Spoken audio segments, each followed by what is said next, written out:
Welcome back, everyone, to another great night, another God night here with the God Body, King Son. We have another exclusive episode for y'all. We keep giving y'all so much good stuff. I hope that y'all are in tune. I hope that y'all are learning from this. I want to welcome my brother back to the seat of the team. Peace to the God Body. It's good to Peace see to you. young world out there, everybody. Yeah. You know the God King Son out here, sunborn.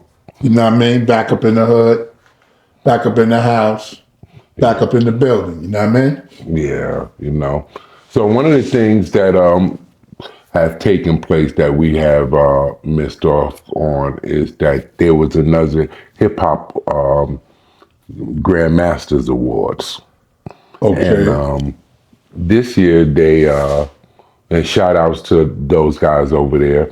This year they had Coogee Rap and Grand Poobah. Okay. They gave them Just them two, nobody else? From what I know, I've only heard those two.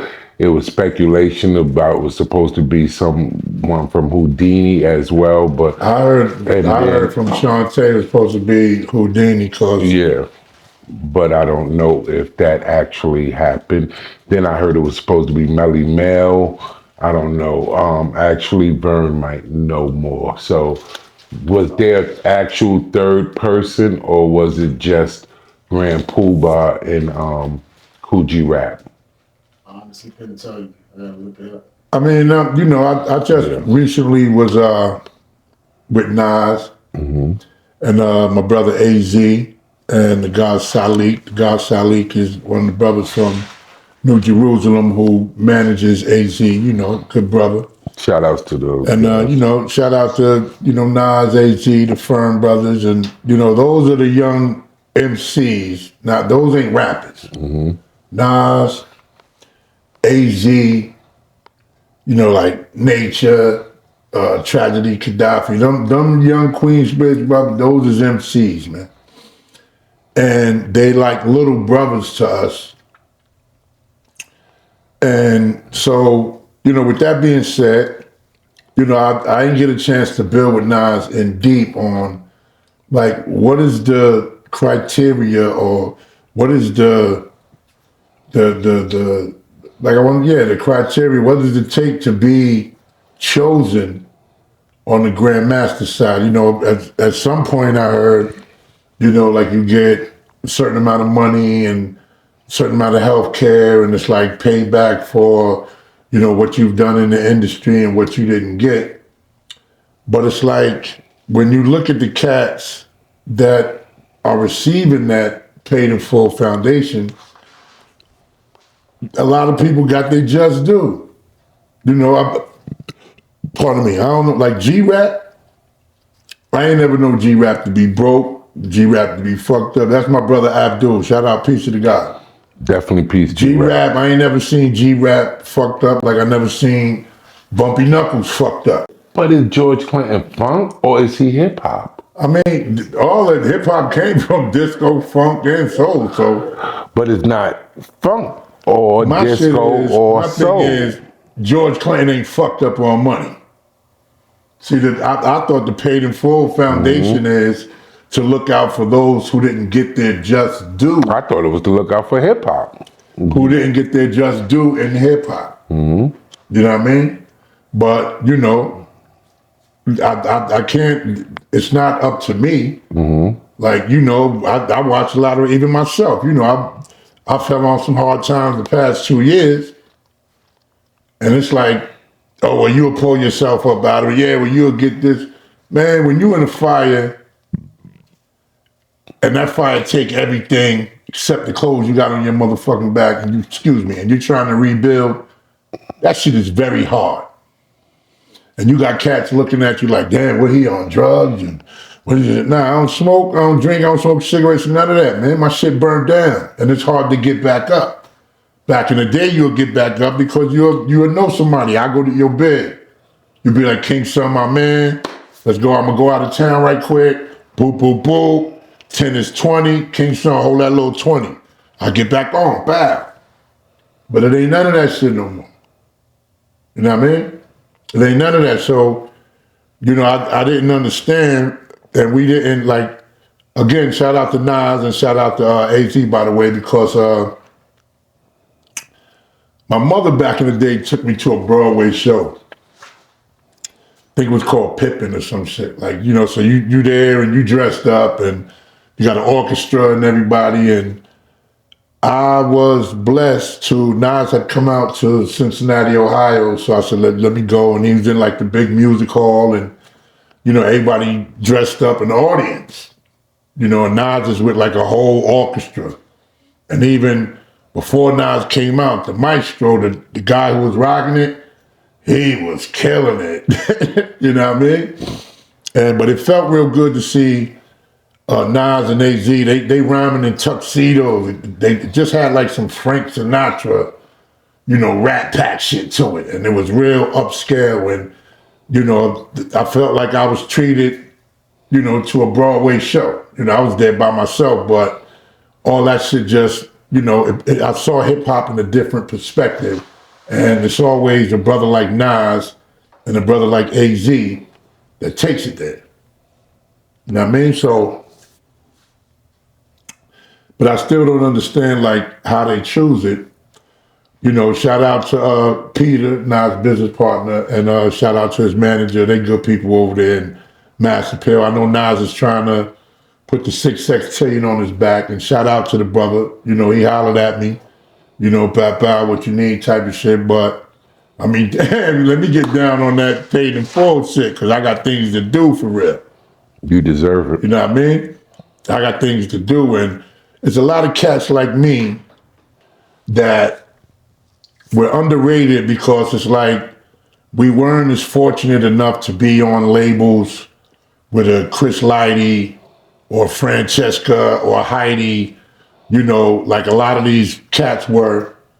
We were on like sleeping bag, profile labels that didn't give a fuck about you, excuse my language. It's like, yo, my record just went gold. Well, so what? We had to pay this, and we had to pay that, and we had to pay this. So I got to go home and tell my moms I can't move out. Well, you got a gold record, ain't a gold record, don't you get $1 off a record? Now you got to be explaining why you still in your mother's house with a gold or platinum record. You dig what I'm saying? So this is what took place. So I thought the paid in full was, you're an MC, you good, and you push the culture. I know I pushed the culture. Myself, Roxanne, and Craig G, we pushed the culture with the off the top shit. I battled my mentors off the top of the head. So I earned mine. Ain't nobody give me mine. Ain't nobody say, oh, hey, King Son is, he hot, he this. I came with that hey love shit before LL came with I need love. Do your homework, do your math. But I wasn't big on that. It was just I did the love shit, and Mr. Magic popped it off. Yo, that hey love, King Son D Moet, bow. Then here come LL, I need love. But I really got the concept from Spoonie G. Spoonie G was the love rap. I was looking on the news. So one of the things that is going on, people was talking about. I don't understand it much because I don't even know the players like that involved. So you could give me more familiar of what's going on because this right up your alley. It seems like maybe last week or a couple days ago, Ebro and his whole team was let go. Ebro, that's with Flex in them or something? Yeah, but he not with Flex. They on the same thing, but he had the morning show. And they let him go? Let the whole team go. I mean, well, I'm gonna keep it real with you. Flex was my man. And, when he started doing the Hot 97 thing, it's, it is, man. He was cool. And me and Flex go back, man. We go way back. Not even just the Bronx, like Deuces of Death and Nine and Chuck Chill Out and all them cats. And the radio cats, man, you get what you deserve, man. Because you you know, you feel good, and I learned that from Star, my man Star and Buckwild at Morning Show. Yep, I I know. learned that from Star. Star was my man. Star was the flyest ever, other than Mr. Magic. But Mr. Magic was a nighttime star, and Star was a morning show Mr. Magic. Star ain't like you on the air. He gonna talk shit about you. Yeah, play his shit. He'll let your shit play for an intro and hatch it. We played it. I ain't gotta like you. And then he pop shit to the artist. Yeah, come down here. Shout out to the guy Star, man. And you know, these cats, they get in their position and they feel a sense of power because you feel, you know, you make the artist. I'm the one that's playing. You ain't making shit, brother. You don't got to say so of what's going on. It's that program director, the one that's directing your program. If I say play that shit, you'll play it. Only person that I know that wasn't like that, and I give shout out, you talk to him. Cool DJ Red Alert. Remember we just talked to Red? Absolutely. I had some fly shit. Red is my man. Uncle Boo Boo. Lip Boo. Red gonna play my shit. We in the club. You waiting for it to play. Yo, Red, what up? I ain't feeling it.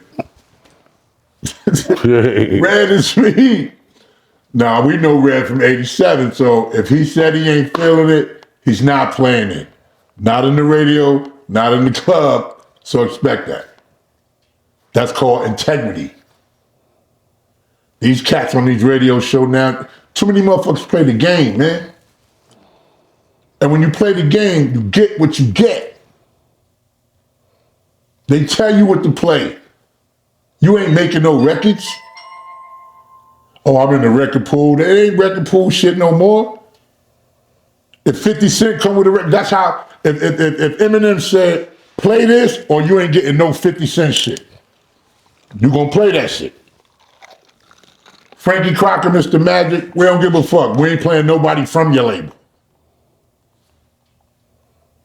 That's how Magic got into that beef with Public Enemy. I guarantee you, no more music by the suckers. No more music by the suckers. I mean, he had to concede, rest in peace, Super Rockin', but niggas had integrity back in the day, man. Niggas had character, man. Motherfuckers, you throw niggas some money here, do whatever the fear, open up his asshole quick.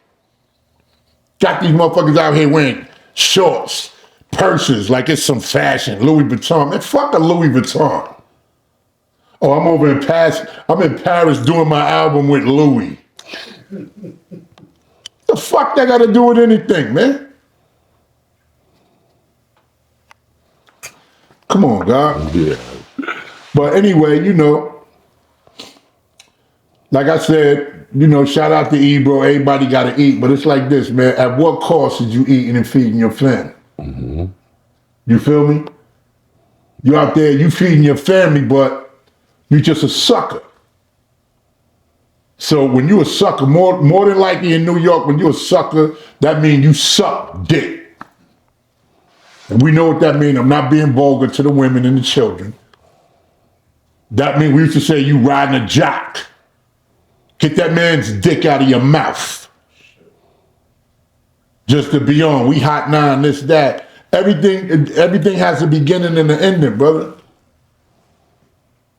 Muhammad Ali was the greatest boxer ever.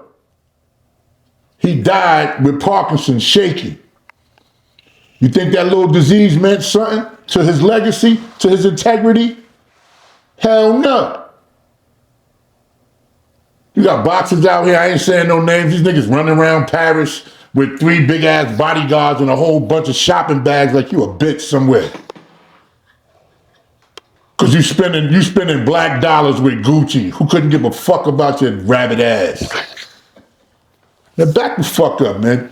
I'm sorry for Ebro, man, but all you radio motherfuckers, you get what you get, man.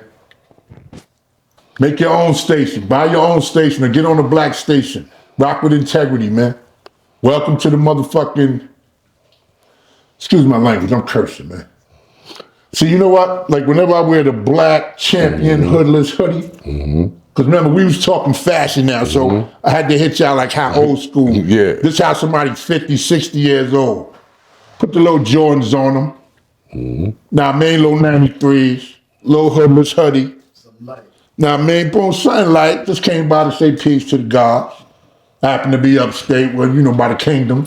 I was walking through the woods and said, I think the God live over here, around them trees over there. I was walking. Get my Johnny Appleseed on, you heard? But yeah, man, part of me, let me bring it down. Let me woosah. But yeah, I'm tired. Ain't nobody feeling sorry for us when we messed up, man. They talk about us on the air. Hey, Wendy Williams, I was gonna say rest in peace. Pardon me. Good sister, she's still alive. She was on the radio.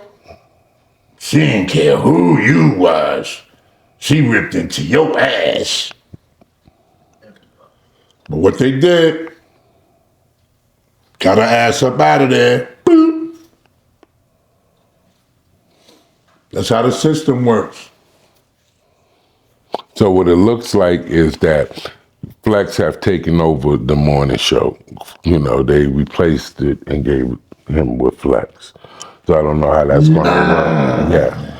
So, they already screaming, like some... They screaming demons? Yeah, all type of funny business is going on. I mean, it is funny, man. And Flex a part of it. Like I said, man, ain't no hair on my tongue, man. And ain't no chance of them niggas playing my new shit, which is hot, by the way. My shit coming out is hot. Mm-hmm. Ain't no chance of them niggas playing my shit, but that's what it is, man. It's divide and conquer. Survival of the fittest, nigga, you or me. Yeah.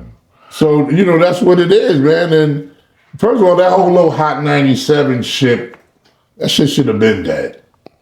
I don't even know how they still in business. I mean, the radio have definitely, absolutely taken a loss. It's not what But no, I gotta say this. Pardon me, New York. Mm-hmm.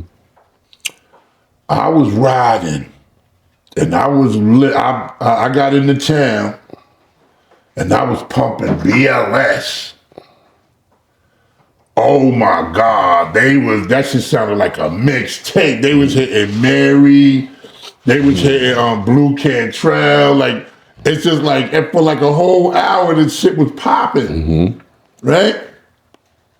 Everything was rocking. I was like, damn, I ain't been home in a while. So then I'm coming up to see you, and I'm playing BLS still. They playing reggae now.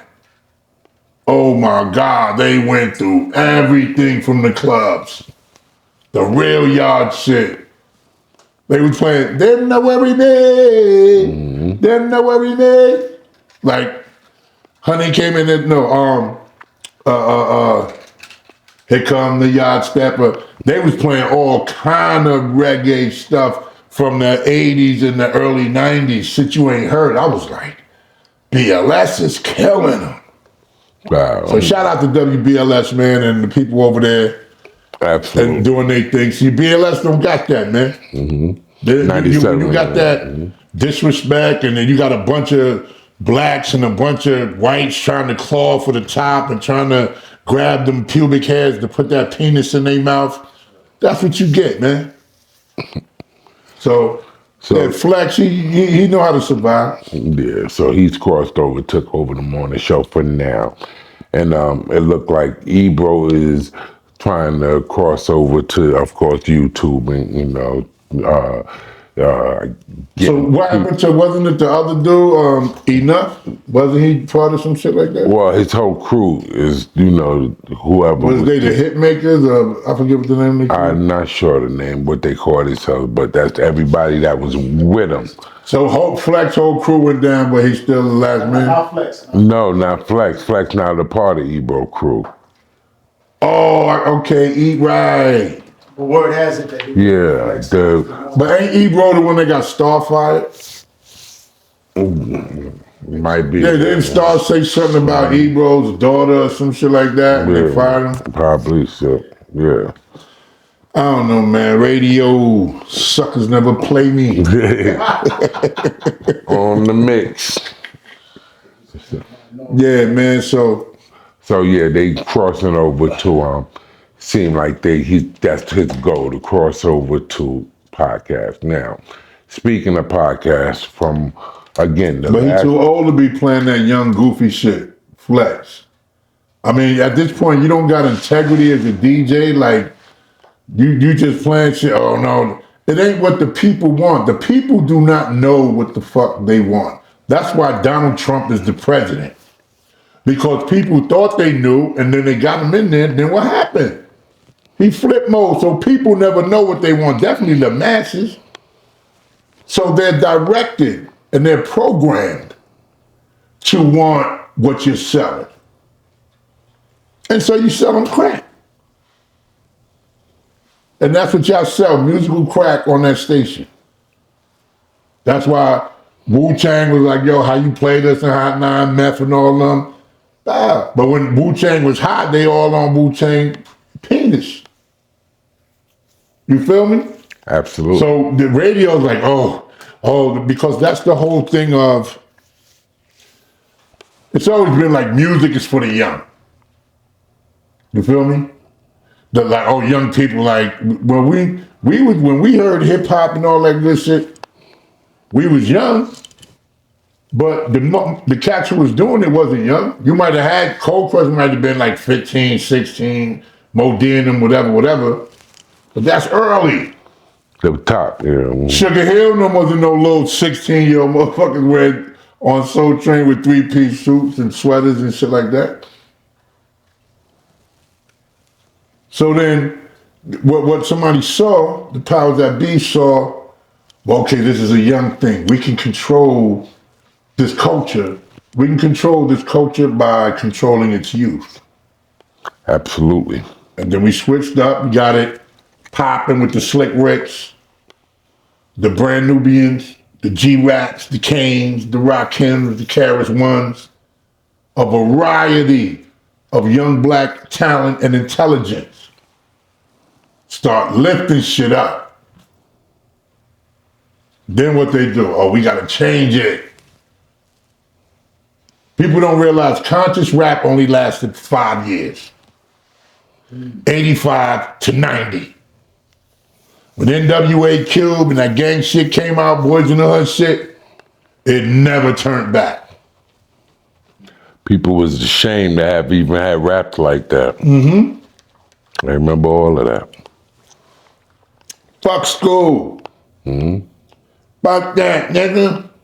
Hey, bitch. Now we bitches and dogs and niggas.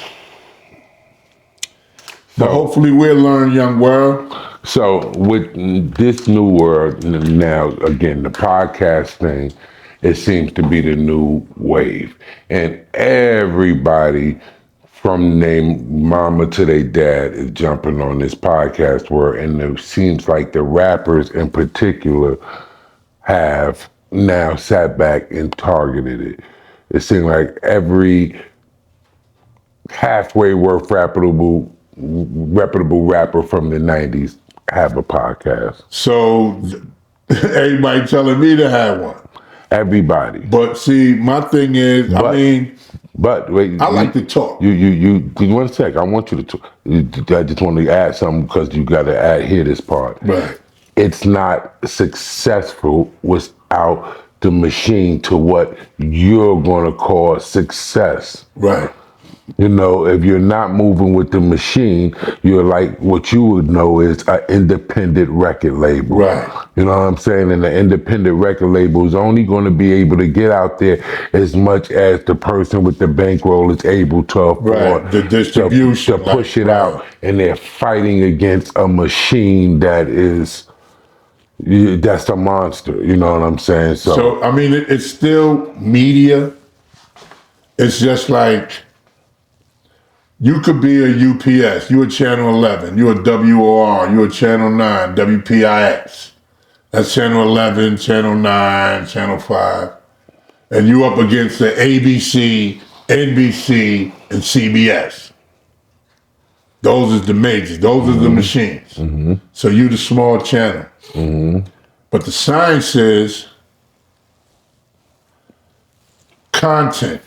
Mm-hmm. One is content, like what do you talk about? And then see, everybody's talking about, like, everybody says drama and shit sells. wild shit sells and this, that, and the third. So it's all a part of media and wanting to make money from being seen or showing something. That's show business. So the people that keep jumping into podcasts is they want to do the show business thing.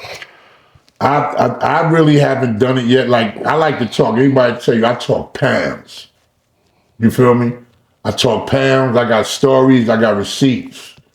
I'm not like your man. I ain't gonna say your man name, but I don't cap. I don't bullshit. Everything I say, I got receipts. And if I'm gonna sit down and speak to you like I'm speaking now, I'm gonna sit down and speak truth to power. I ain't gonna sit up here and say no shit to entertain all them goofy motherfuckers that's out there that I don't know. Oh, he said this and he said that and bop, bop, bop. If you like what I said, then like it. If you disagree, then fuck it.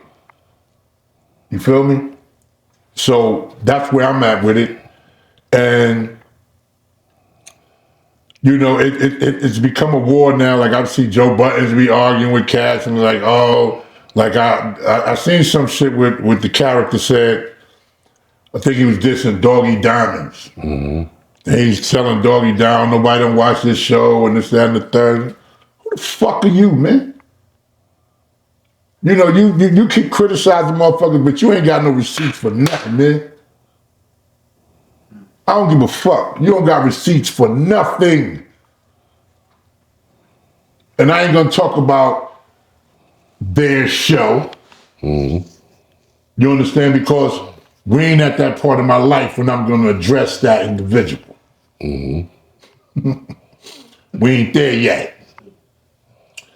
But the podcast shit, like, I don't know. I guess I'll be coming out with one. But see, my shit is gonna be like, Chuck D got one. He said he got a show in the magazine, and everybody got one. So it's like everybody got a channel. So it's like the crack game was. Right. Everybody selling crack. Everybody could come out now with it. So you got to be the one to come with some shit that ain't nobody got. That's just like Starring them beat out Howard Stern. You go to Howard Stern, be having people humiliate themselves to be on the show.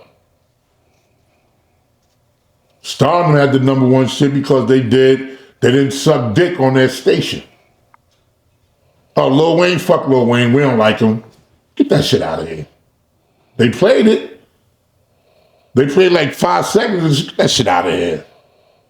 Ah, Drake, he's a bitch, get out of here. And niggas get mad. And he stood his ground. It, to me, is whether you want quality over quantity. And for me, being from the exact cloth that I'm cut from and the people that I've raised up under, they didn't do the hip hop was necessarily dividends on their mind. They did the hip hop because it was, of course, they did the hip hop because for one, it was a passion. You know what I'm saying? It was an outlet, and it was a way to get their message across. Right. And it's a sport. You know what I'm saying? Because it's a sport and lyrics with, when I hear you, when I hear you say something in a way and spit something and it's, oh, damn it, I gotta, you know what I'm saying? You gotta come back better or come, but see, that's where the also where the machine fucked it up at, is that everybody, see, hip hop, everybody's style was different. We said this on other shows, like, Heavy D didn't sound like G-Rap. G-Rap didn't sound like Ed O.G. and the Bulldogs and Sugar Ray, the Knockout Posse, Mike D, LA Posse. Everybody sound different. Even though they said I sounded like Rakim, I wasn't trying to sound like Rakim. I just did me. And it's like, EPMD sound like Rakim, blah, blah. I just wanted to build with that brother. I really could give a fuck about rapping. And even some, I could do it. I do it because I can do it, but it's not what I think I'm gonna be known in life for. it's not gonna be, oh, King Son, he was the greatest rapper. I'm not a Mount Rushmore motherfucker with hip hop. You know, I do it with knowledge of self. I do it in being a real person. You know, my name is Sun Born. I'm the sun. I'm that solar controller. So the sun doesn't rise or set. The sun is right there. You move around me. You rotate around me. Let's not get that twisted. You feel me? So with me being symbolic and me being as symbolic as the sun, the foundation of a universe, I gotta be different from everybody, man. You know what I mean? I gotta be different. I gotta come different. So, I mean, I'm thinking of I'm thinking of whatever I'm gonna show and reflect an audience, I'm gonna be the first one to do it and I'm gonna do it different. So that they're gonna follow me. They're gonna follow my lead on whatever it is. And see, the whole science is whenever somebody creates something, the machine comes and takes it, grabs it, and hits you with a little bit of money, and now the machine owns that shit. And you say, oh, that's what I want, because now I'm paid, I can sit back, right, but you ain't got no integrity. When you listen to Keenan Ivory Wayans talk about In Living Color. Smashing Saturday Night Live. What happened? The machine, and when the machine start coming at you, oh, we ain't fucking with this show, but give us that white boy Jim Carrey. Now he's a box office seller to make y'all niggas look stupid. Give me Jamie Foxx. Jamie, you want a TV show? You want to get the little movies? Nah, we got. So you picking apart Keenan shit like he had talent he didn't know what to do with, but they just gave the motherfuckers 5 minutes of fame to shut down Keenan shit. That Wayans family is a first family, even with the scary movie shit. They took that shit from them. They're gonna always take your shit, original or not. Absolutely. And so that's new. So getting back to it with these podcasts, we have now seen that you have all the MCs and all these rappers now that are flooding the podcast world, and everybody's coming out with a podcast. All the rappers and the MCs seem to be switching over to the podcast. But it's still, to me, it's still just a feeble attempt to be seen. You want to be seen, like you look at Cam and Mace, and they got bright, shiny teeth, and they got 3-piece suits, and they looking butter, and it's working. I thought they had like a sports thing. I didn't know it was going into the, the drama and shit like that. The beefing with everything, but The sports thing wasn't working. you see. So I guess like first of all, we know who controls the media, and I don't mean that like a Jewish thing. I mean, the media, the one who controls the camera and the microphone controls the media. You understand? Metaphorically. So, I go get the podcast, I go get the best mic, I go get the best team and do whatever. There's still, I'm not sure if it's the FCC or whoever regulates and said what can be done and what can't be done. That's who controls this, man. It's something that you said. I just gotta bring this up. Sometimes I hear things and I gotta let you guys know some stuff. Add on. Do you know the science of why the camera was made? I seen a little something about in the 1800s. Yeah. Yeah, like I seen a little. What was the original? To take your soul, like to snatch your soul or something like that, to take your spirit out. Something you getting close. So you. My man with Dow Mitchell was in the movie like that. Yeah. Somewhat familiar. So it wasn't that. So the guy who originally was making the camera had thought that it wasn't about taking pictures. He felt like he figured out a portal to the spiritual realm. Right. You know what I'm saying? And it was supposed to be a portal. Right. And it worked out to this. Right. A camera. You know what I'm saying? Now, what's really funny about that is that what his original, mission was, it was something, that he felt was going to be a portal to the spiritual realm. Right. And then the technology from going to what we have it now, that all came after the 1950s. Now Right. after the 1950s, apparently you already know what everyone want to say, but it's no getting around it. In the 1950s, it was the splurge of technology that came out of nowhere. Right. You know what I'm saying? That doesn't seem that man himself, would have been able to come up with. Will You know what I'm create saying? and Like, yeah, accomplish yeah. that. Like, what was he gonna do to take a piece of plastic, some wires, and some metal, and put all this together, and this be a projection of people on it, and I could run it across the globe Right. simultaneously, even in places that's not even the same time frame as that. That we would have that it's clear it's obviously not something that man would have been able alone to have came up with without some type of Science behind it. yeah, Right. even the telephone. And but then again, it's the same. I feel that way. Like I was always taught that as a child. Like you don't supposed to take pictures of babies, and like whenever you take pictures, every time you take a picture, it's taking some of your soul. So when you look at people that are vain, people that like to be in front of the camera, they really don't have you know, a soul like that. You understand? There's not like nothing. You're in front of the camera, right? And it's like, oh, look at me, I'm sharp. Look at me, I'm fly. Bad. We all do that. We all got a little vanity in us. You know what I mean? Like the same way, you notice how, like I said, when I was young, they equate a camera with evil, right? You notice how they equate mirrors with evil. You feel me? You feel like, oh, I got to see how I look. Does it matter how you look or how you feel or what you reflect? If you're reflecting what's natural, when you look in the mirror, you're rehearsing it.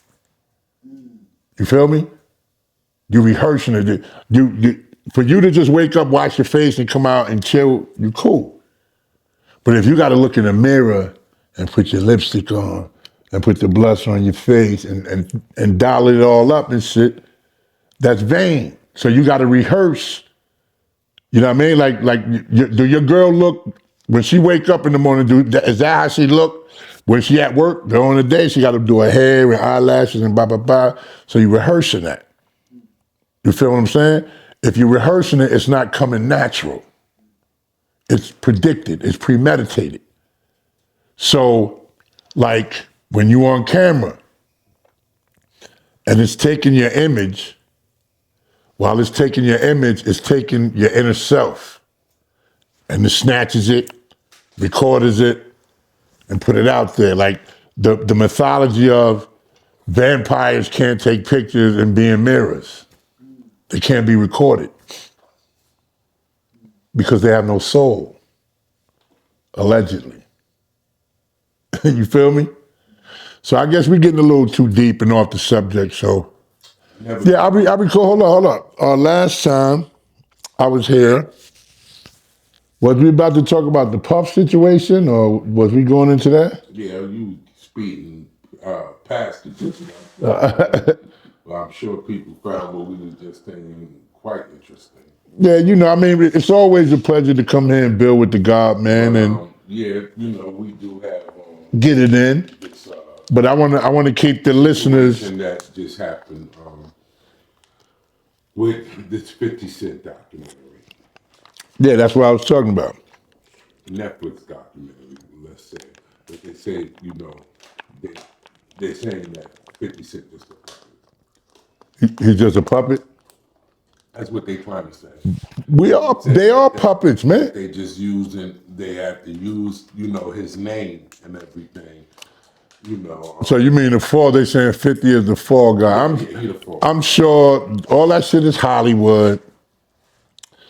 with 50 and Puff and, all them cats that got money, man, they might make money in our eyes, but all of them is making money for a white person. Again, like I said, a handler behind them that you may not know. They ain't gonna reflect it. But that's the whole system. They're not gonna, you can't divulge that information. So of course, use that drama with Puff. But really, a whole lot of this stuff is orchestrated, man. From when Puff first got locked up, okay, this is what we're gonna do. Oh, you going to jail. You might not, he going to jail and everybody buying the papers and TMZ and Harvey and all these motherfuckers, this, that, and the third. Excuse my language.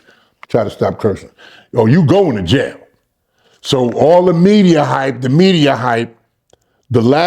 main people getting paid is, like I said, the ones who control that media, the ones who control that narrative. Now, know what we're gonna do?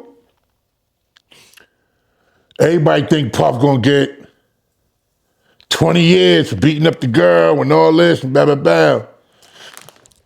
Wow, we gonna dead them charges. We're only gonna charge him with this. We're only gonna give him 4 or 5 years. 4 or 5 years, let that be that and let it go. But nah, we gotta come out with this, a documentary. And whenever it's an R. Kelly or Puff or whatever, it's always a black person behind the documentary trying to sell it to black people.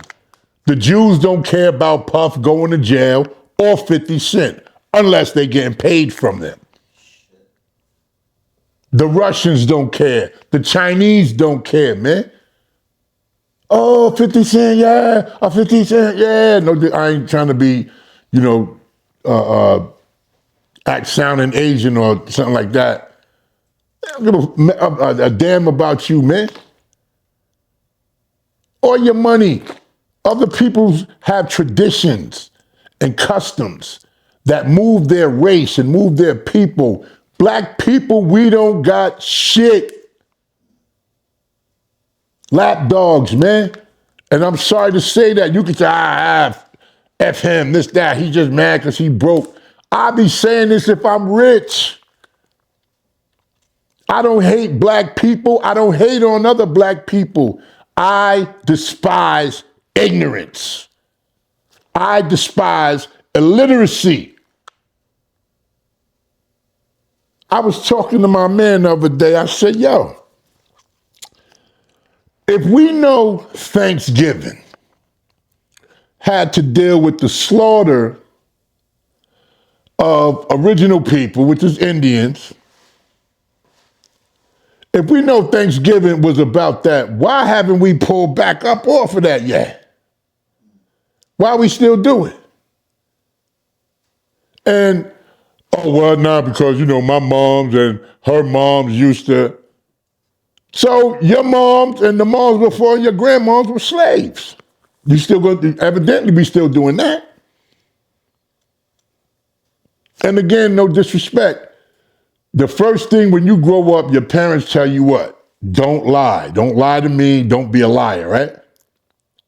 But then they turn around and tell you there's a Santa Claus.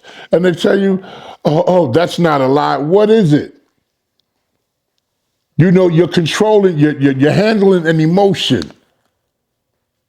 But when you look at Jehovah's Witnesses, they don't celebrate Christmas. The Thanksgiving, if I would be appalled if I was a Native American.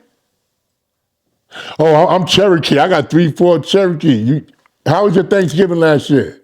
Oh, it was lovely. You ain't no type of Indian to me. You a slave. So go buy you a turkey from Walmart, from the Waltons, and get all your fixings. Go buy you a Patti LaBelle pie that she didn't make. You feel me? And go sit down and praise God for this bounty that you received. But the original concept was the destruction of those people and the genocide of those people, and we still call it Thanksgiving. When are original people going to, you know what, I ain't with this shit. I ain't with the Christmas shit. Oh, Valentine's Day, me and my girl. I ain't with that shit. Oh, well, you ain't going to buy me a ring for, who was Valentine? Oh, Valentine's that little bit. How is a baby flying, shooting arrows, and got to do with love? And none of this shit makes sense as time moves on. But we keep doing it. So what's the signs, original people, man? We only doing this temporary, man. The flavor of the month. We only doing this temporary. I don't care how much money. You can make mad millions. You dangerous if you giving it to your people. You dangerous if you linking with your people. You cool if you killing us. You cool if you disrespecting us. You cool if you disrespecting your mother and your grandmother and your father, especially those, my father wasn't nothing. My father ain't. So go ahead and be fatherless. You know when you're fatherless, you're a bastard. And y'all know who I'm talking to. You're a bastard. Your mother with a little bullshit job don't make you nothing. If your father ain't there, you're a bastard child. I don't mean dead or whatever, but it's like, see, this is what you mean with the podcast. Get deep, man. Talk real. Talk things. I'm talking to young brothers and sisters out there, man. I ain't talking to somebody 50, 60, playing Candy Crush or whatever. You bored. Oh, let me see what King Son talking about. Let me see what Bigga talking about. We ain't talking about nothing you want to hear, man. But I'm saying something these young babies need to hear, because that's what I want to do. I want to be responsible for changing the direction of the young black brothers and sisters, man. All jokes aside, all cursing aside, all social media things aside, man. Because the young brothers and sisters need to see somebody step out of the square, step out of the entertainment box and hit them with some real shit. I'm not coming with you fake, oh, what up, king? Oh, what up, queen? Heavy is the head that wears my crown. I ain't get that crown lightly, and you ain't get it lightly. And nobody can't just call you a king and you won. They could call you dog and you be one. They could call you nigga or bitch and you be one. And you'll accept it. But to be called king or queen, that comes with a whole gravitational put down on you. That's why they say heavy is the head that weighs down. And y'all not ready for that. Y'all ain't ready to be gorillas. You ain't ready to be lion. You ain't ready to be lions roar, dogs bark. Know that.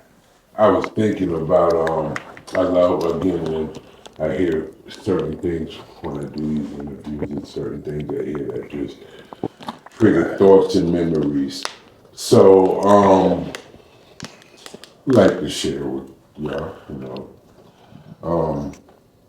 and again, I've said this before, the trolls, I really don't care about y'all. You got worms going a hole, crawl away. Right. I do this not for views and your likes. I do this for those who are in the same mind likeness of mine, and I do it for my children, so they can have something documented one day that they could go back and look at and learn and have all of these great stories and documented history for them that I'm almost sure for them is going to be written the wrong way. Indeed. So that's what this is about. So now getting back to the story. Okay. So I want to say that I was about 8 years old. Dwayne, shout out to my brother Dwayne. We went to our private school, and we used to have, come home, this was years ago, like when we would come home from school and the parents would still, be at work, but we would be home early. Like, that's not even, the world was so different then. But, so yeah, we would, have time at home. So around Christmas time, I guess this time we got in our heads, to search our, parents. You got curious to look for them gifts. Saying the closet and stuff like that. Now, I was listening to what you said about just when you said they told us it was Santa Claus, but I'm trying to honestly think, and I don't know, and I don't recall my parents ever telling me it was Santa Claus. What I recall them doing is definitely playing into an illusion that I must have already had. But I don't Right. You remember them right. saying directly to me, there's some fat white man that's going to come to a chimney that we don't have and show up with these gifts. Right. They just played into the illusion. With that said, I just want to tell the story. So, about 8 years old, maybe 9, I go in my mom's closet, and she got it very good. I mean, she almost got like a award or something, but it took the first couple of times I didn't know. And like the third time I'm searching, and you as kids don't even really know what you're searching for. Right. I probably didn't even know It was just a what I was. curiosity. Yeah, you just searching your parents' stuff. You just a kid, you looking. You searching. And the third time, I was like, what is all these boxes and all of this stuff? And I couldn't see what it was because where she had it covered, but I guess the curiosity with me and, my friend Dwayne, we finally see, and I seen it was toys. It was all these toys. And, I'm not even probably realizing the space between now and Christmas. I was just searching, Right. So, moms came home and discovered. I guess, because I'm a kid, so I don't know how to perfectly, Right. lay stuff back like a smooth criminal. You know what I'm Right. saying? Like I ain't never been there. So evidently mom came and saw that I went and found it. And this I do remember. She came to me and I was 8 years old. And she said, "You've been in my room searching? So you found the toys. So I ain't gonna beat you. I'm gonna do all that because I got beaten. So, We all did. real beaten. You know what I'm saying? This time, so I'm thinking that's what's coming, like the real beating. She said to me, "So Christmas is over for you." And you ain't getting them toys? It ain't that was it. Right. Christmas is over for you now. Now it ain't no more. The illusion is over. Right. That is over for you now. And at 8 years old, I never had a Christmas again. And the Christmas will come, it was necessities. Right. Underwear, socks, or something. It was no more. But see, you right about that because, Christmas. like, I mean, if you was a smart child, like I was smart, like, where I grew up at, even in New York, when I grew up in New York, we lived in a house up on Popham's. We didn't, but then if you was a smart child, I mean, and you break down the concept of Santa Claus, when you go to school, the teachers tell you, oh, write a letter to Santa Claus to what you want, and to be good, boom, boom, boom, like it was, Rudolph, Frosty, and hey, Santa, and you watching the cartoons, and, we into that shit. But as far as the family, like if he comes down the chimney, how you gonna get in our house? We don't got a chimney. No, that's what yeah. Oh, we gonna boom boom. That's why, like, ironically, I got a song called Christmas in the City. You know what I mean? On the same album, the Profile Christmas album with Run DMC. And I mean, check it out if y'all could. And I break all that down. I talk about the good part, like you said, necessities. So, the mothers and daughters, fathers and sons in the shoe store. Remember, there used to be a shoe store called Fathers and Sons. And so I put that in there and, right.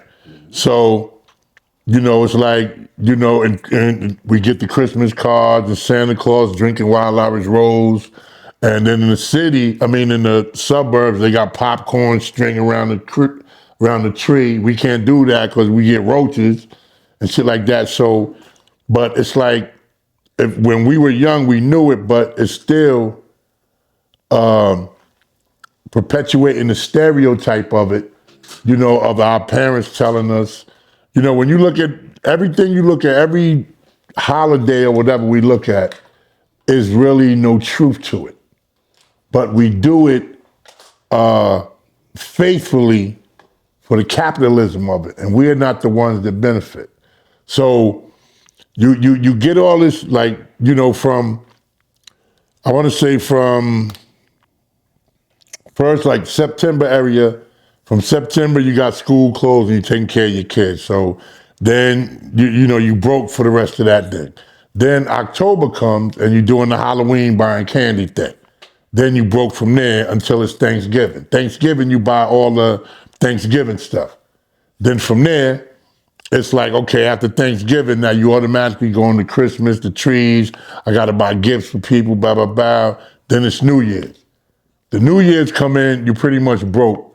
But then in February, you got to go buy your lover or somebody you love some flowers and roses and all that. All of that, nothing. The feelings of it. Oh, at least my wife know I love her. This, that, and the third. At least my kids know. One of the gods, Father Born, Royce Barnwell.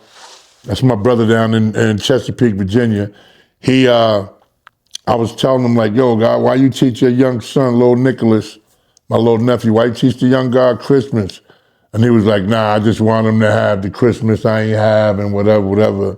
But I'm like, but yo, God, he don't know the Christmas you didn't have. So you can't miss what you didn't have. All right, so I know you noticed the Christmas tree in my house, right? Yeah, but I don't, see, because look, nah. See, well, I'm not criticizing yours because, again, you have a wife and she has a background in the history. And when you have children, that's your wife and your seeds. She's entitled to tell her seeds and show her seeds what she wants as a give and take. That's knowledge and wisdom. Now, Cypher, though. Okay. This is the science. So, and this is good building. Add on. You know what I'm saying? You just said that there was no truth in Christmas. Right. So I want to take you back on that and give you an understanding that maybe you just didn't catch it. Maybe a lot of you don't catch it. Okay. So we understand that you were told that none of that stuff is about Christmas, that Christmas is what? The birth of Christ. Right. You was taught that. You was raised that. You know that. Indeed. Now, when you study these scriptures, when Christ was born, what happened? What, the three kings with the offerings of frankincense, myrrh, and gold? Gifts. Right, gifts. They brought gifts to the birth of Christ. Rewind this interview earlier. You sat there and you said yourself that something that you were studying showed that we were all Christ, right? Right. I gave you the understanding and said, as long as you are within Christ, right? Right. Who is within Christ? Or you mean Automatic. Oh, you mean Jesus Christ? Who is within Christ? The Messiah, Automatic. the Savior, right? Who is within him? Automatically. That is, without a doubt, they're good. Okay. Who would be that? The baby? Of course, the children. The star, right? The children. Okay, now. Wait, let me finish. All right, add on. So again, as you said, we're all Christ, right? Christmas is supposed to represent the birth of Christ. Right. Christmas, my innocent children Seeds. that are bonded in Christ receive gifts. Okay, now, was the birth of Christ, Okay, right? was the birth of Christ, right?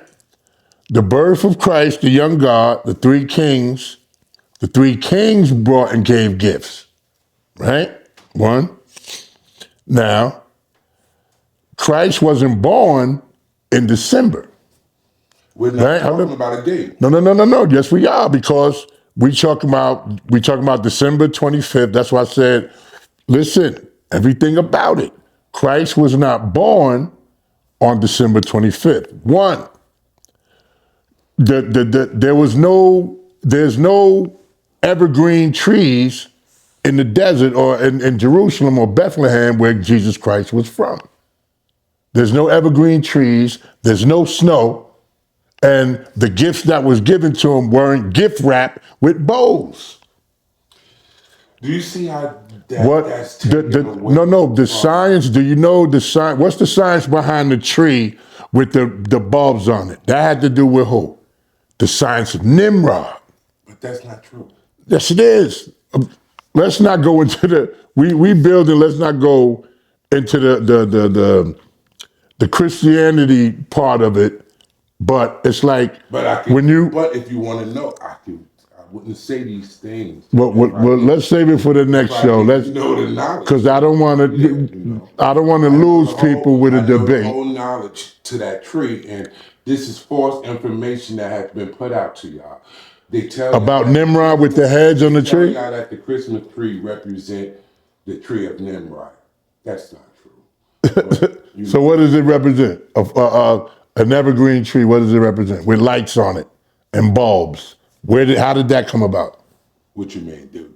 Putting like bulbs and decorations on it, and with a star on top. The star is supposed to be the North Star from who traveling? All right. You already said that the wise men were the ones that followed the star. That's how they knew where Jesus was. That's how they knew where he was being born, because of the stars that they followed. So the star on the tree represents that. The tree, evergreen tree, represents life. It's not any of that. Look it up. Ask your phone. You know what I'm saying? The tree itself represents life. But even if you look it up, the evergreen tree, you will see the knowledge of life. Now, the Nimrod, what you're talking about, is the praise of Baal. And this is what people are getting confused with. The scriptures that you will go to refer on that is talking about when you walk inside the woods and chop down a tree and decorate the tree and start to worship the tree. You know what I'm saying? That's not talking about a Christmas tree. For one, it's not even in the same time. People don't even, you're talking thousands of years apart, right? Indeed. So it's not even in the same time. So you have to see, what were they talking about? They were talking about Baal.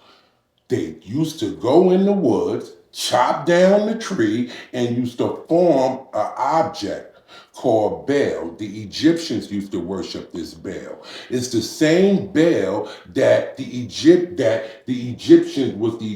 god that the How you spelling this Baal? Baale was the Egyptian god, or you could have it spelled B. I've seen it spelled Baal.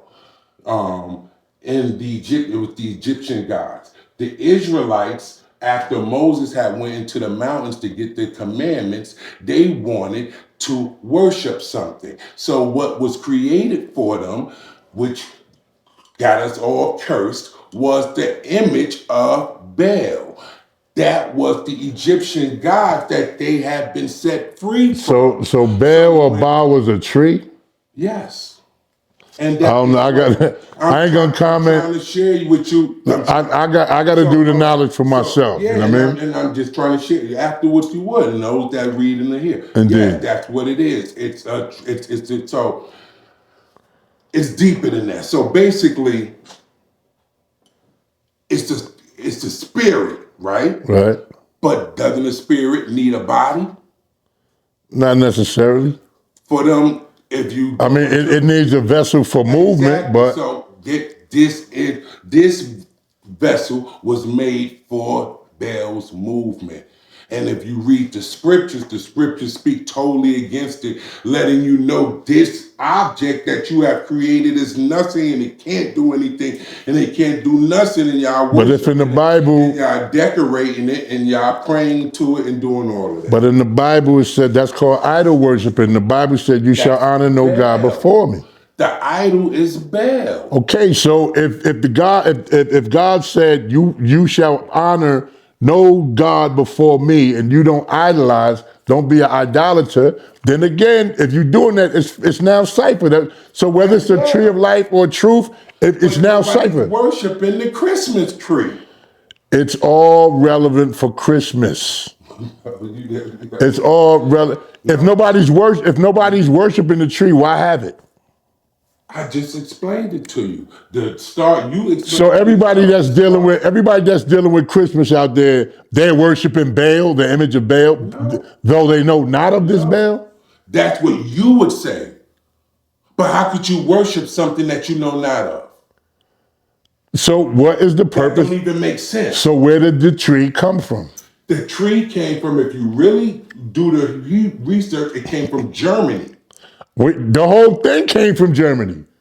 Now, science. Saint Nicholas, all that comes from Germany. Yes, and even all right. The idea of what you're saying, even with the cartoons, right? What I'm trying to show you is that you can't mix that with Baal.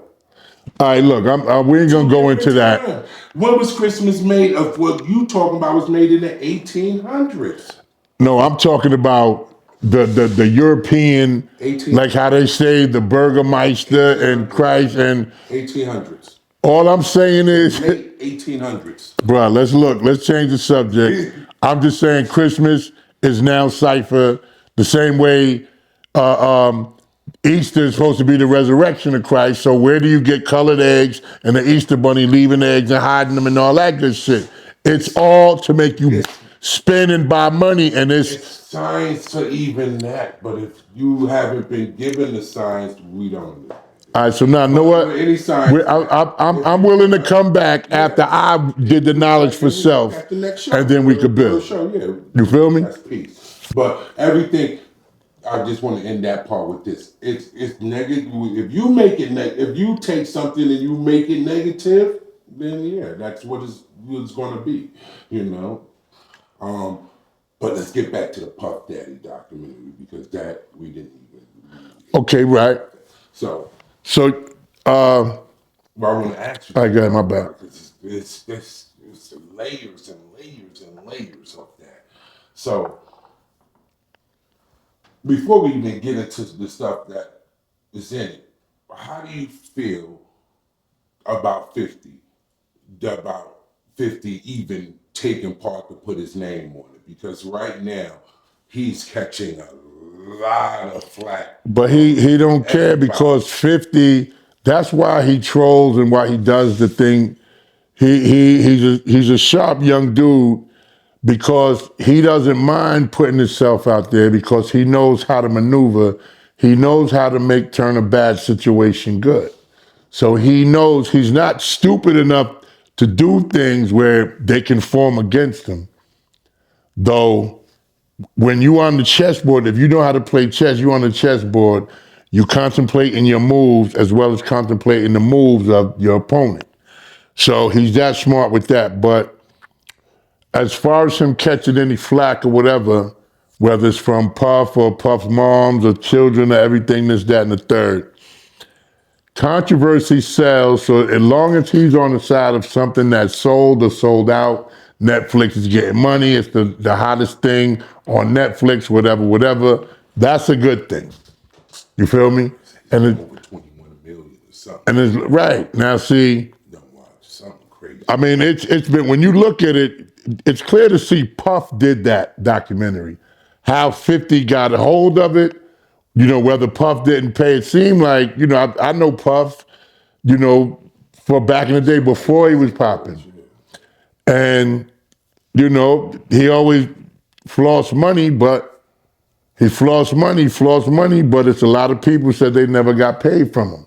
What do you remember most about the City College thing? What happened?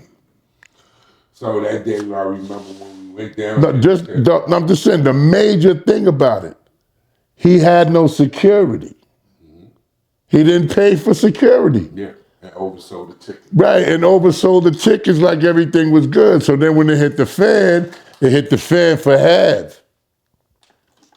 But the main thing is, Sean P. Diddy calling blah, blah, blah.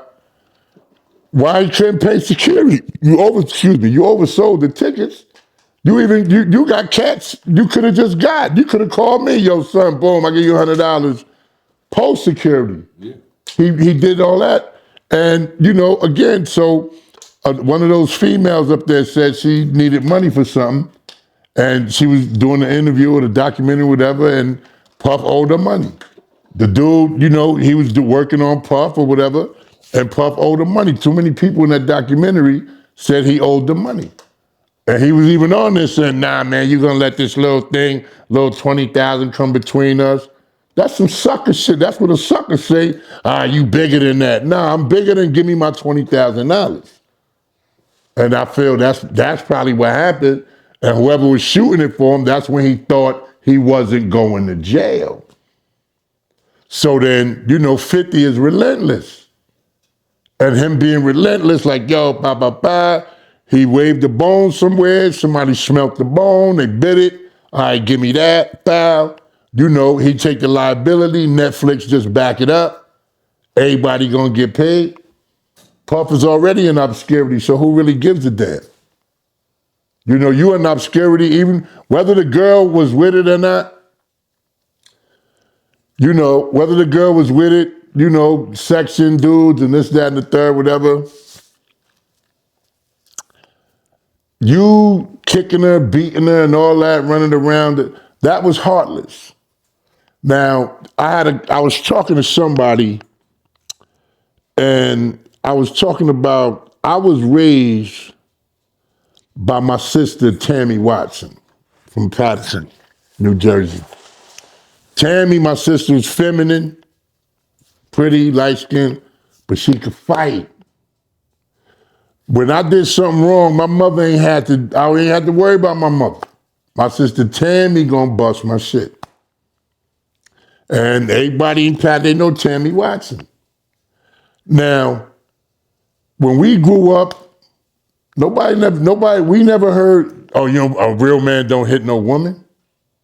We never heard that. You know why? Because Tammy wasn't the only female. There was a lot of females in Patterson, New Jersey that could fight, that wasn't butch. You feel me? We was in school, it used to be, shout out to Kamala Angie Brown, Valentina Edwards, shout out to Ara Oski, Robin McQueen, Zena McQueen, shout out to Nashima, shout out to Kwashima. These are all females that would bust your ass. And they all got brothers that can fight, and they not diked out. They got boyfriends, they got kids, a couple of them earths.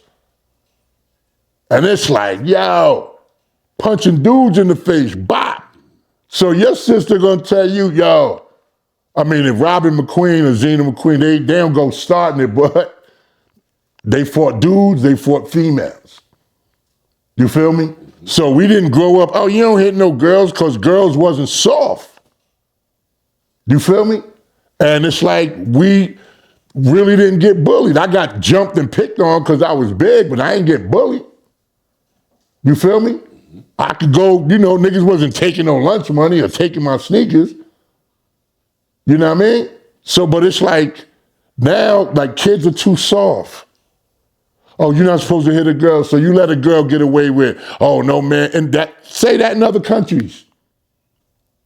Why do you think Arab women, if they look up at you, penalty is death? You feel me? The penalty is death. Other countries, man, and I'm not saying this to be chauvinistic to women. I'm definitely not saying that to be chauvinistic. But I'm getting back to the point where Puff, even if he did that to a dude who couldn't fight, punched him in the face, dragged him and kicked him. We know you a bully. We know you ain't a thug. We know you ain't hard, Puff. So if you did that to somebody who couldn't fight back, if he'd have did that shit to Kwashima and them, his ass would have been in the hospital.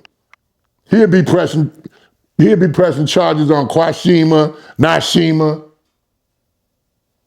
Valentina Edwards. These is females, they feminine. You want to get with them. but they could fight. And I don't mean windmill. I mean bop, bop, bop.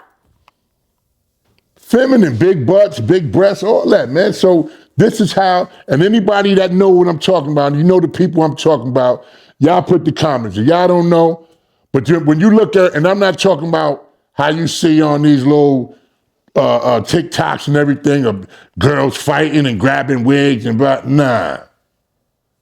Not my sisters who I named, they get down for their crowns.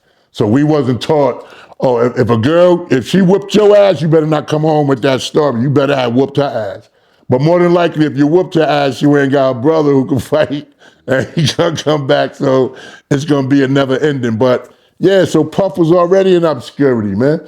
Then you're gonna come back, oh, I'm sorry for stand behind what you did, man.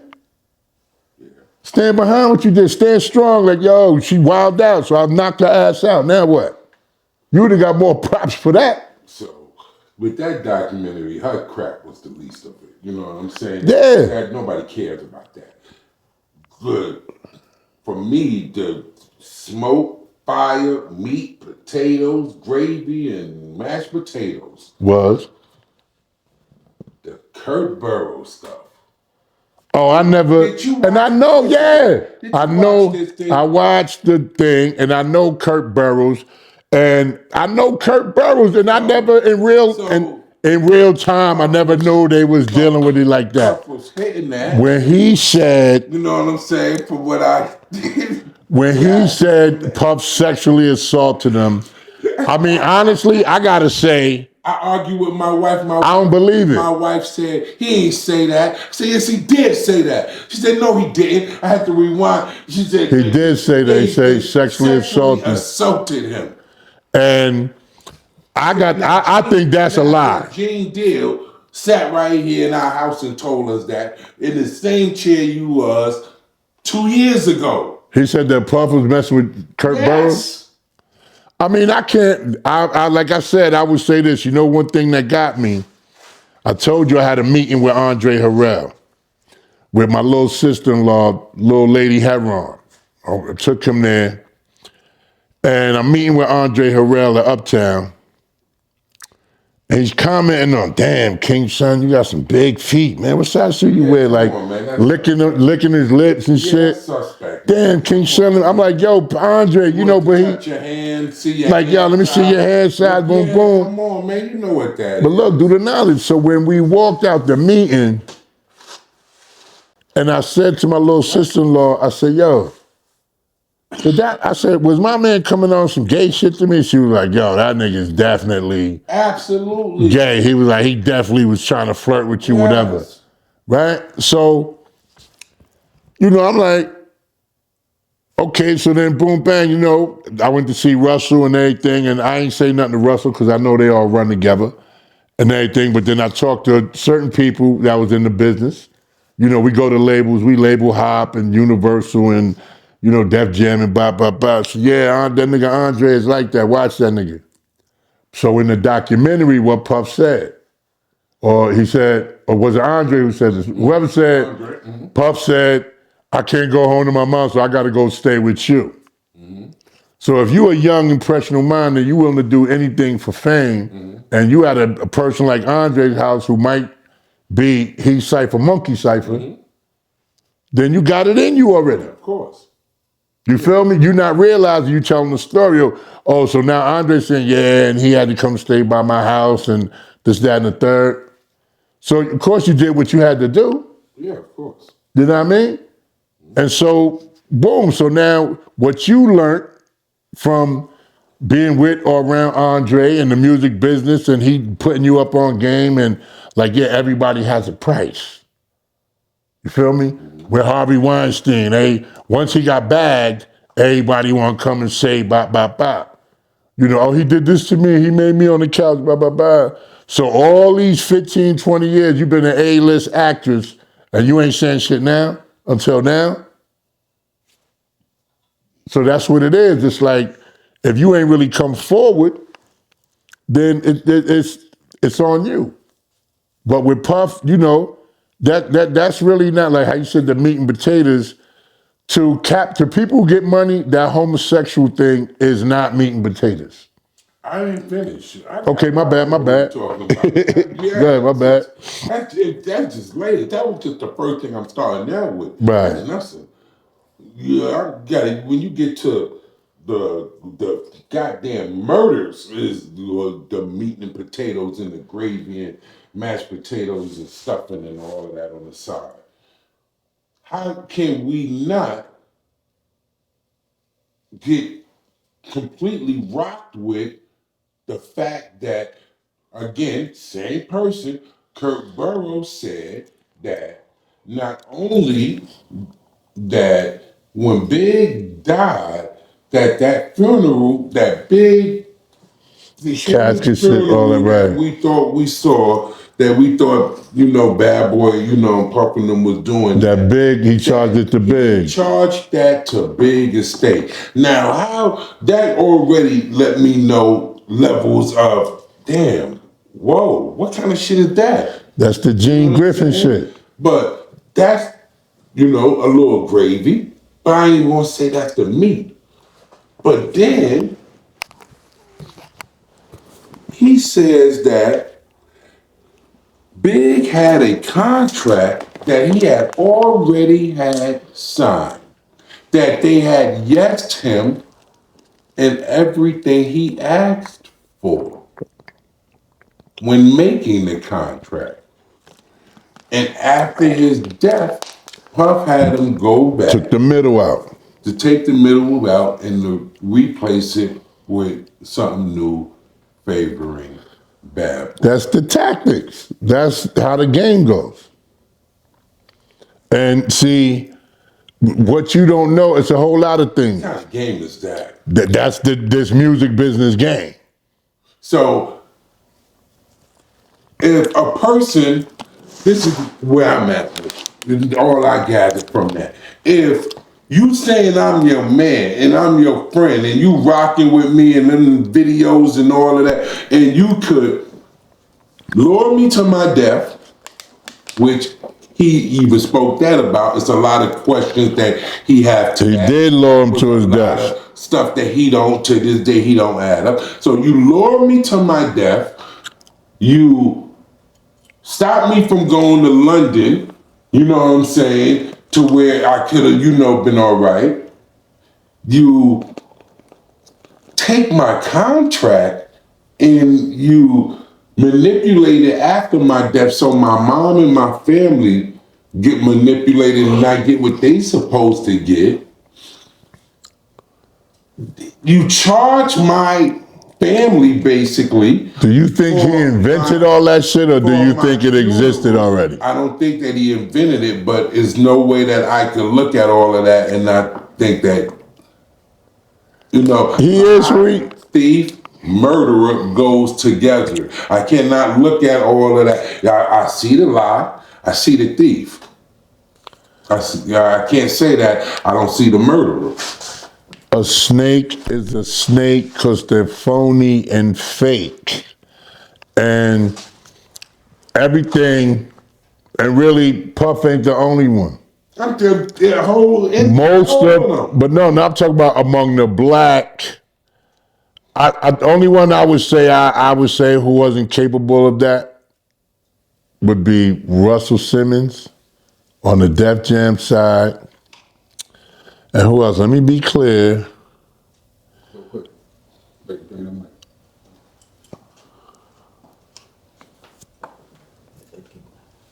Right? I want to say like Russell with Def Jam. I never known or never heard really nobody jerking, except for Greg Nice, who said that I work too hard for my royalty, letting your ass cup of tea. I don't know what that's about though, but Russell, anybody who ever rocked with Russell got paid, got their money popped off. So I don't know, you know what I mean? But all them other ones, like, they say like the Gene Griffin situation with Guy, Today, and, Teddy Riley and them cats, Rection Effect, they rocking with Gene like he family, he was like a father, everything is all good. Well, you probably was around, but semi. And when you see Ted and them with houses and cars and all that good shit, Gene came, You know, they popping off. It can't. Don't give me that. You know what I mean? Where my money? Not the house. Yeah, you pay for that. They thought it was a gift. You thought it was a gift. So that's that Gene Griffin situation of, you know, maneuvering. You. Whenever you have an artist and they really they got their hand out for that advance, you already know you got them. So go ahead, man, sign this, man. Just, you know, we good. So now let me just get a lawyer. So you get a lawyer read it, bye. You're initialing, you signing, you're initialing, you signing, you're initialing, you signing. Bam. To do that, take out the middle. It's a tactic I heard done, and everything what Puff did was already done. You feel me? So with the grimy shit is saying you paid for Big funeral and you charge it to an estate. That's grimy. That's real grimy right there within itself. So, you know, you really, you know, as far as Brooklyn, but see, it says a lot about Biggie though, man. He's a kid. Not bullshit. He's a kid, but everything, how many people he killed in his records? How many niggas, how many niggas girl he boned? How many crack he sold? You can't claim child when you a victim. But he ain't do all that. Come on, how? Everybody think he did. Yeah, but he ain't do all that. Everybody think he did. He wasn't. So he's able to be seen like a gangster, Big Papa, Junior Mafia and all that, but in reality, you can't see game. A mile away, you can't peep game. In reality, he wasn't a gangster. And nobody around you saw that game neither? He wasn't a gangster, though. Come on, man. You think the gods or anybody, if I had beef, or if I had beef with somebody in LA, and they just died, and you gonna tell me to go to the Soul Train Award? But that's why Puff ain't signed you. Look, no. Anyway, look, I'm saying. You know the point I'm Right. Let's say it was not Puff, a record label. No, It's me. yeah, that's what I'm If saying. you was my They man. sign me. They not No. I'm saying, look. type of dudes. I'm saying Big. If Bigga was my man, you running with King Son. I'm on profile.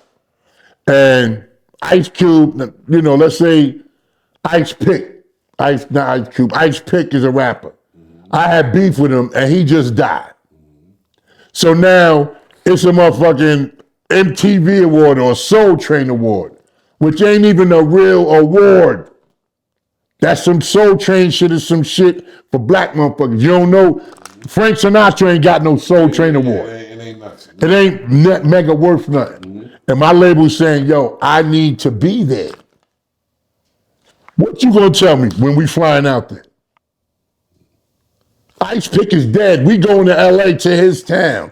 And me and him already have beef. You gonna let me jump on that plane? Of course not. Like, nah, That's my the nigga. stupidest thing. Right. But that would have never even been addressed to people like us.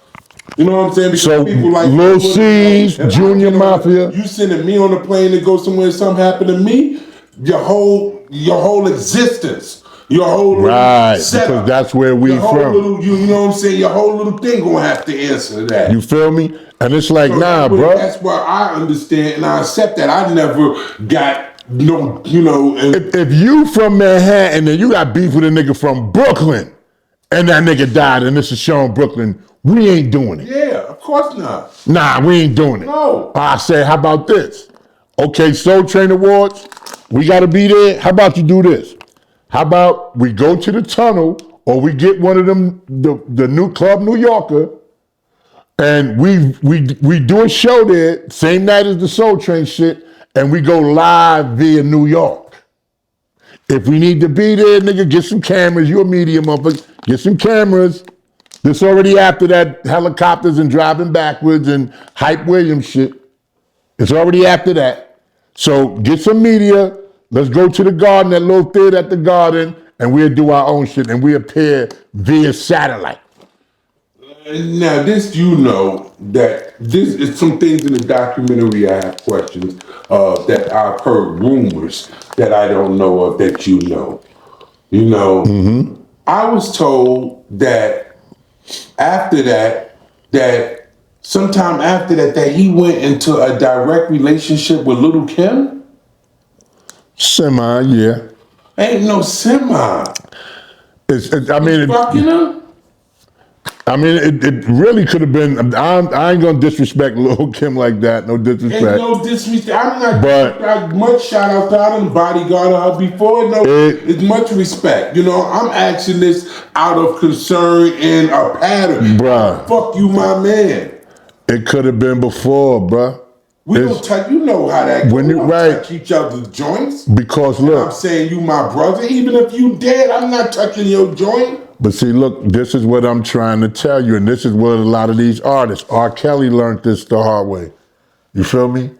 Big learned it the hard way. Tupac learned it the hard way. When you got a lot of people feeding your ego, and these people telling you, yo, you the shit, and you trusting your innermost feelings and your personal information with these cats. Like I told you, they're your handlers. You trusting your information with, you letting, problems with your wife, don't discuss them. Troops and lead jets, you bust them. You feel me? But, people know shit about your wife. People know where you moving. They know where you gonna be at. They tell you, they feed your girl information. Women are promiscuous. Women are curious. So when you feed them, you throw them shit, yo, he over here messing with her. Oh, yeah, well, fuck with me. And that's how they get you. You understand? That's how they get you, because, they feed your girl some information because you fed them some information, which it plays out to an extent. So now she's willing to deceive you, and she gonna do whatever. So, and women like to keep secrets and shit like that. So it's a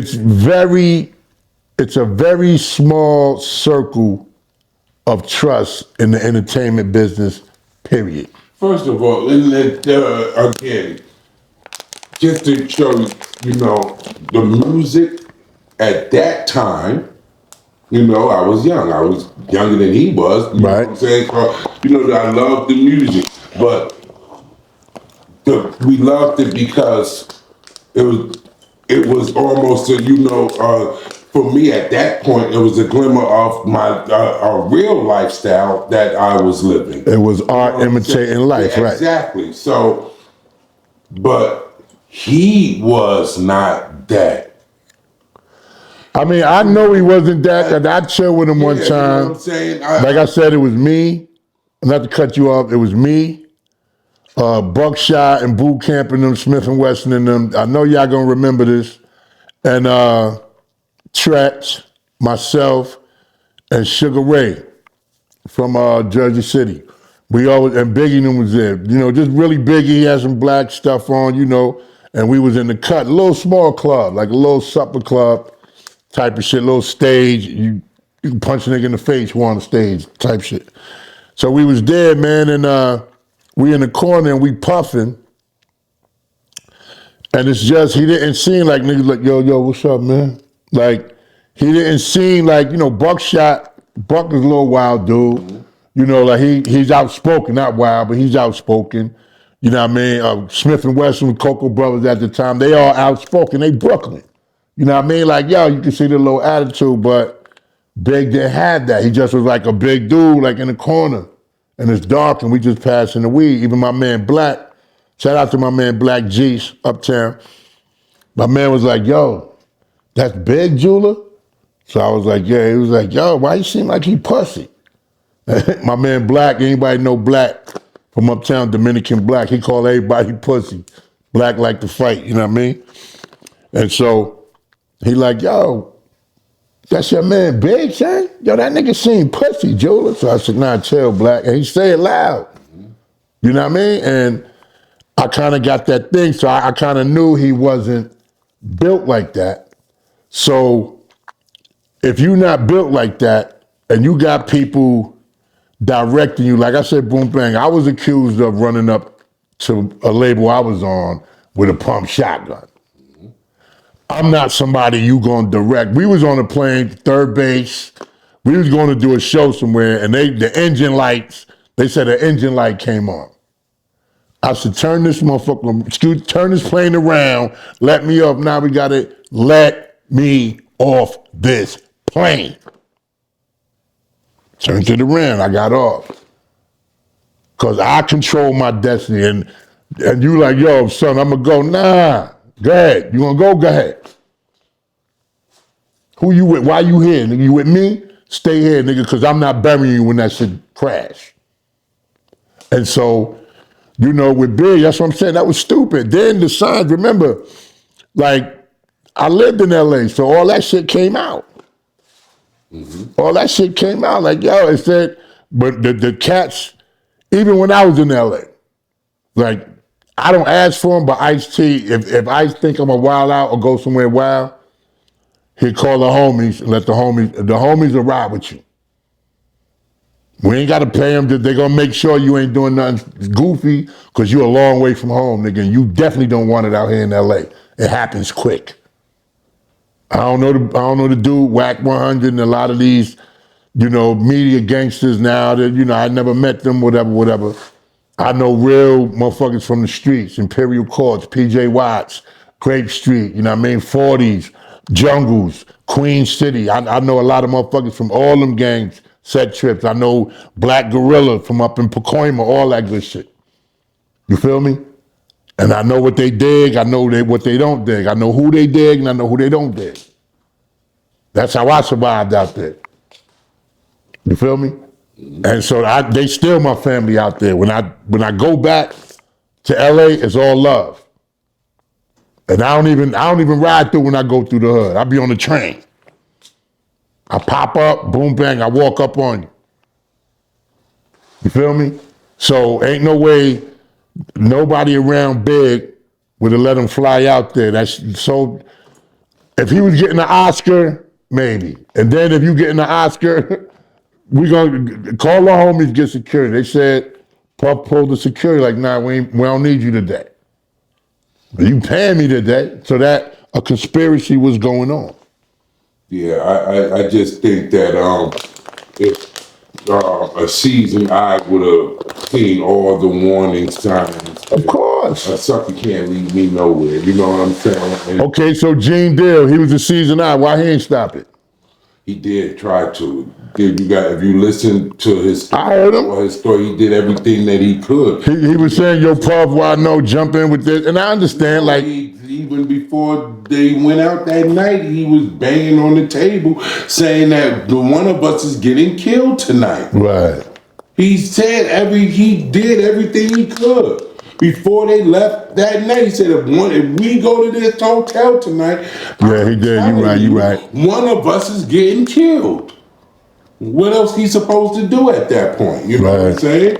You know, but his principle was really Puff. You know what I'm saying? He just knew that it was going to happen till, you know, they can't. And, you know what I'm saying? He could protect Puff, but yeah, that was, you know, you can't, you know, protect. And Puff get belligerent, like, you know, he get loud and obnoxious. Every little thing. Right. But my whole thing too is like, did Big not know that was Kadada's party? You know what? You're supposed to know how you're moving. Stuff that I don't hear mentioning. So it's no significance that was her Kadada's party. Right, Quincy Jones' daughter, I know her. And who's Kadada? She fuck with Pop. His fiance? Yeah. So you would have did that? You would have went. I wouldn't have went. Dude that was your enemy, that they insinuate that you had something to do with getting him robbed. You know what I'm saying? And he died hating you from what the world sees. Saying that he slept with your wife.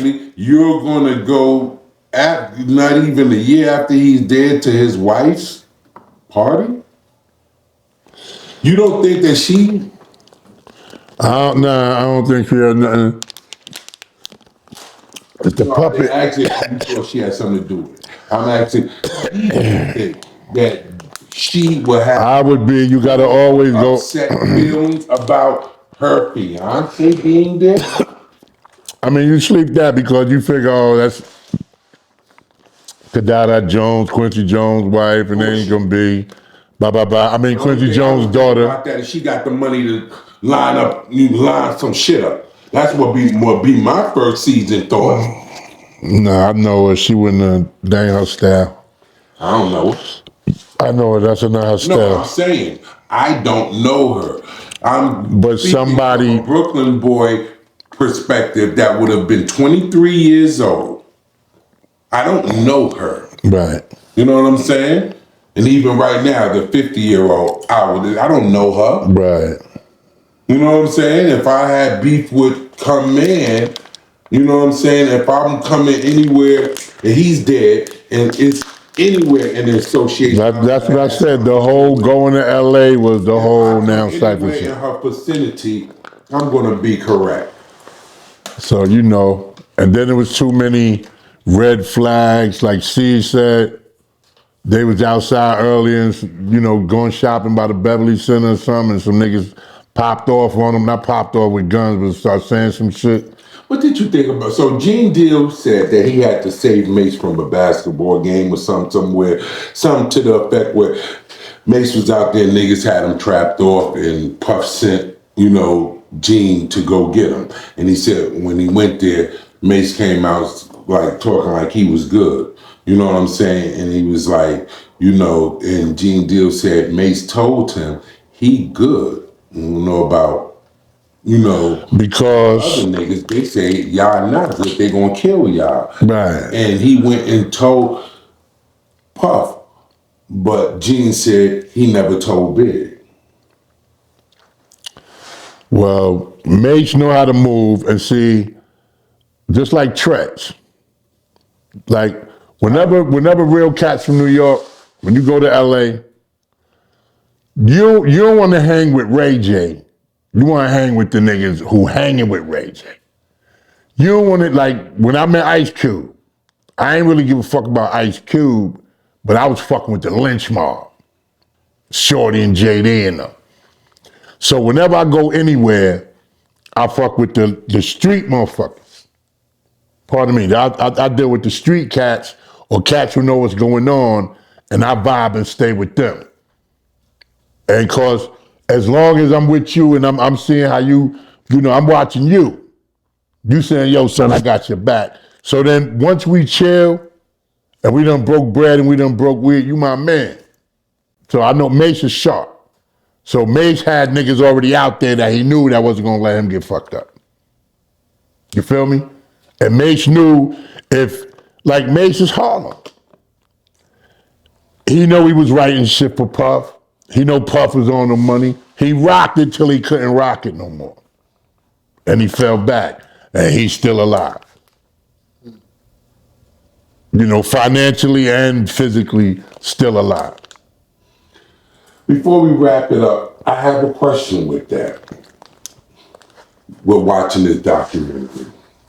One of the things that disgusted me about it, 2 parts, which is the same part. Where's Clive Davis in all of this? Behind the scene. How was Clive Davis That's not a part of any of this? because that's too high up. That's too high up on a Whitney scale. So it's just about destroying us then.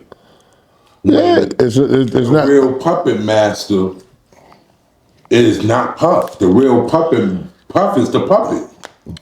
That's what I told you. I said there are puppet masters who pull the strings. That's why everyone has handlers. So when Puff had a handler, he got a handler, whether he know who it is or not. Well, wouldn't it be Clive Davis? No, the handler is the one who's telling the puppet master everything. Where he gonna be, how he move. He like to use baby oil. He like to have these little parties. And you think like R. Kelly. How did that tape with him and some young broad get leaked? That's somebody in his camp. Is that many more? Nah, I wouldn't have known. The only one knew that shit was in that recorder was you.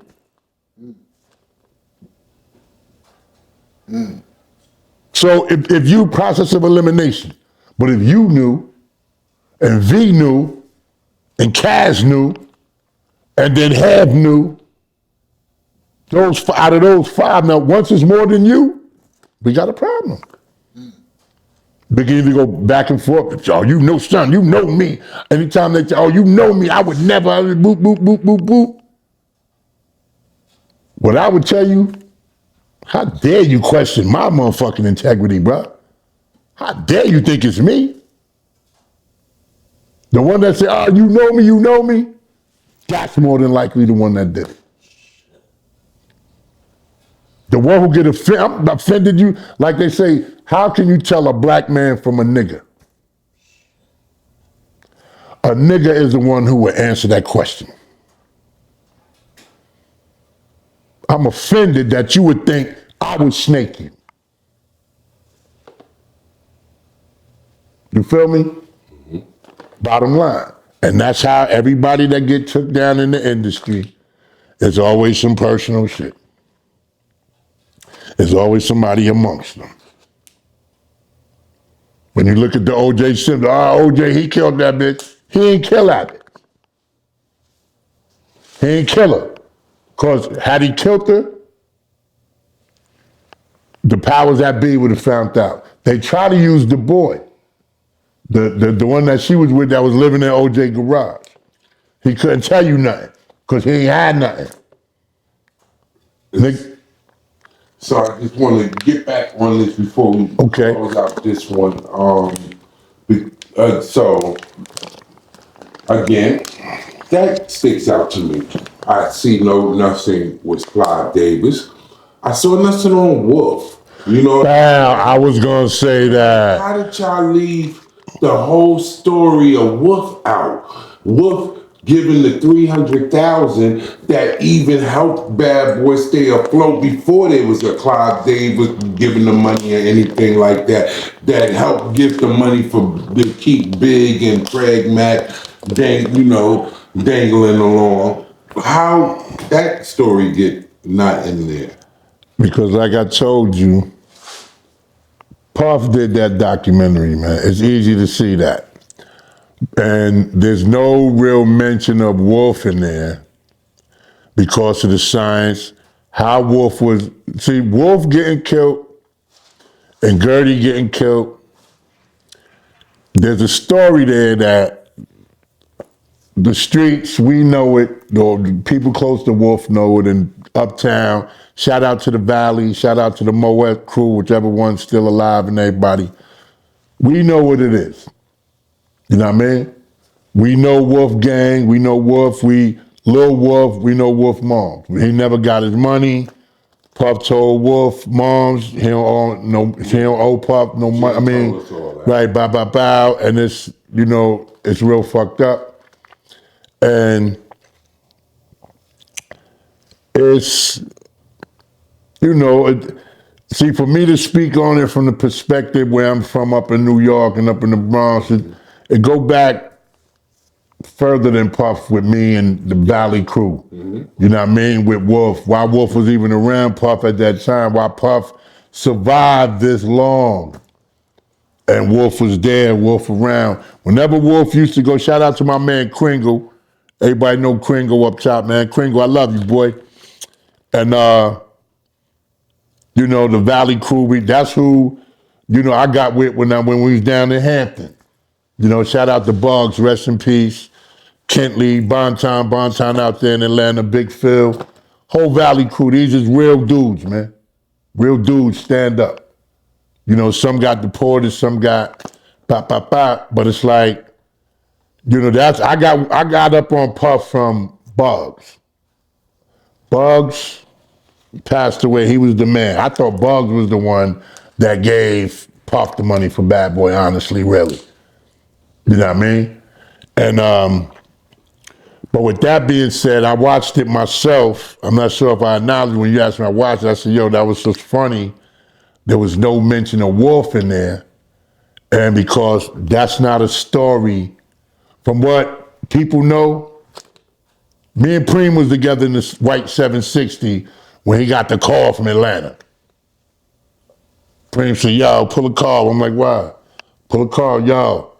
Wolf and Gertie just got shot. What? We was about to do another party. And it's like Preem on the phone, you know what I mean? Getting the one. But everybody know Wolf would be with Puff and Wolf would come up top. Gun Hill, he'd come up top. And we'd be on the Park of Magenta in the projects, puffing a little something and just kicking it. You know what I mean? Shout out to my man Coke, Cab, Divine, Uncle Bonky, all them, everybody up, Gun Hill Projects, Wolf come up there. We all close knit. You got Wolf running with Puff. Then you had certain cats running with Hov and them and Rocker Block, Rockefeller and all that. But, like Wolf would come in here, tell us certain shit. At one time, I was fucked up and I went to Puff and I was telling him I'd let him hold my reel and, boom, boom, boom. So, oh, no. What it is, that was the wrong shit. I told you, and my man found it too. So if my song it's not copywritten, then I own it. But it's Stevie Wonder's Ribbon in the Sky. You can't play it? No, that is probably complacent. Okay, because my man said he found it. So next time I come visit Big, I'm going to let y'all hear the song that I did for Biggie and Pac called Living in the Sky. No, we have it come in after the interview. Right. After this clip, but I still got to get it from my man, though. yeah, we're attaching. You know what I mean? And my man Deuce, shout out to Deuce over in Jersey and Hollywood Impact and everybody. So I did the song, and shout out to my man Sugar Dice who took it to Stevie. Stevie said it's all good, we could do it. Puff turned around and said, nah, I can't use it because it was supposed to be on that Big Papa Missing You album, whatever. So Puff said it ain't what we looking for. So then when I spoke to Wolf, I'm like, yo, man, what the fuck is up with Puff, man? Wolf said, yo, that shit is dope, bruh. He said, you already know Puff ain't gonna pay you and he ain't gonna pay Stevie. So when he don't pay you, me and you may as well do this right now, King Son. Meaning when he don't get your money and you jump up in his face, it's gonna be me and you doing this. He kept it funky with me. You know what I mean? Rest in peace, Wolf and Lil Wolf, man. And yeah, man, so, I'm not here to judge Puff either way, but I can make statements because to some extent, I'm a part of that, you know what I mean? And Hey, Little Wolf, his son was killed? nah, Lil Wolf, little brother. His brother was Lil Wolf. Yeah, He came home, he got sick, Puff ain't lace him. And this was after all of that. Yeah, and you know what I want to say? It's a brother I want to give props to, man. And, he always was doing shit for Puff and never really getting recognition or never really getting paid for it, is my man Jesse West. I want to shout out Jesse West from Third Eye. Jesse West is the song that Biggie on when he said, I love it when they call me Big Pop, but not with him, Super Cat, and another kid rhyming. That's Jesse West, man. Jesse West is an incredible uptown producer. I mean, uptown like in the Bronx and everything. And right. And he only just was trying to feed his family, man, but he done gave Puff some hits, man. Some hits for like $5,000, and Puff done got 50,000 shit for. So I just want to shine some light. Speaking of Puff and everything, I want to give some light to Jesse West, man, and all y'all out there, Jada Kiss, all y'all that's, y'all looking for producers, man. Look that brother up, man, and give that brother some paid in full acknowledgement, man, because he's a good brother and he can use it. And really, it wouldn't be no Puff without no Jesse West. Dead ass. And, all right, so now, final, before we wrap this Puff thing up, is I'm looking and I'm watching, and now, before this scandal, I don't even have to name you guys names, because really it's all of you damn near. I saw this guy with all the best rappers, the cream de la crop, all the top dudes, close to him, very close to him, rocking with him. So I'm like, this dude has tried Terrence Howard, reportedly from Terrence Howard's own mouth. He's tried all those people on the documentary that's saying that he's tried them. Right. Several other people in public, that males that I've known that have said that. Suspectedly, even yourself, the God. Who? He done tried you too. Who tried me? Puff, we done went through this. So now. Tried me out. Not on no homo, he cipher. Yeah, he did. When? But he. Now, cipher. That's when he was talking about your feet. And Andre Harrell did that. Oh, it was Andre. My bad. My bad. I thought you said Puff. No, but I said when I went to a meeting with Andre Harrell for my my little sister-in-law, Lady Heron, the meeting was about her. But we in his office and he's saying how big my feet are and I got big hands. Oh, it's Andre Harrell. I thought you said No, I said, so now refer to the Puff documentary where Andre said that he just bought the house in Jersey, the $1 million house. So Puff came to his house and said, I can't go home. I need to live here with you. So I said, with you being a young, impressive impressionate mind, living with somebody with, little homosexual tendencies, that's how that starts. So I said that's probably where he got that freak off homosexual shit from. Got you. Oh, I'm about to say, hold on, hey, Puff ain't never tried me. You would have heard about it then. Yeah. Popped up. I'm glad you said that. Wait.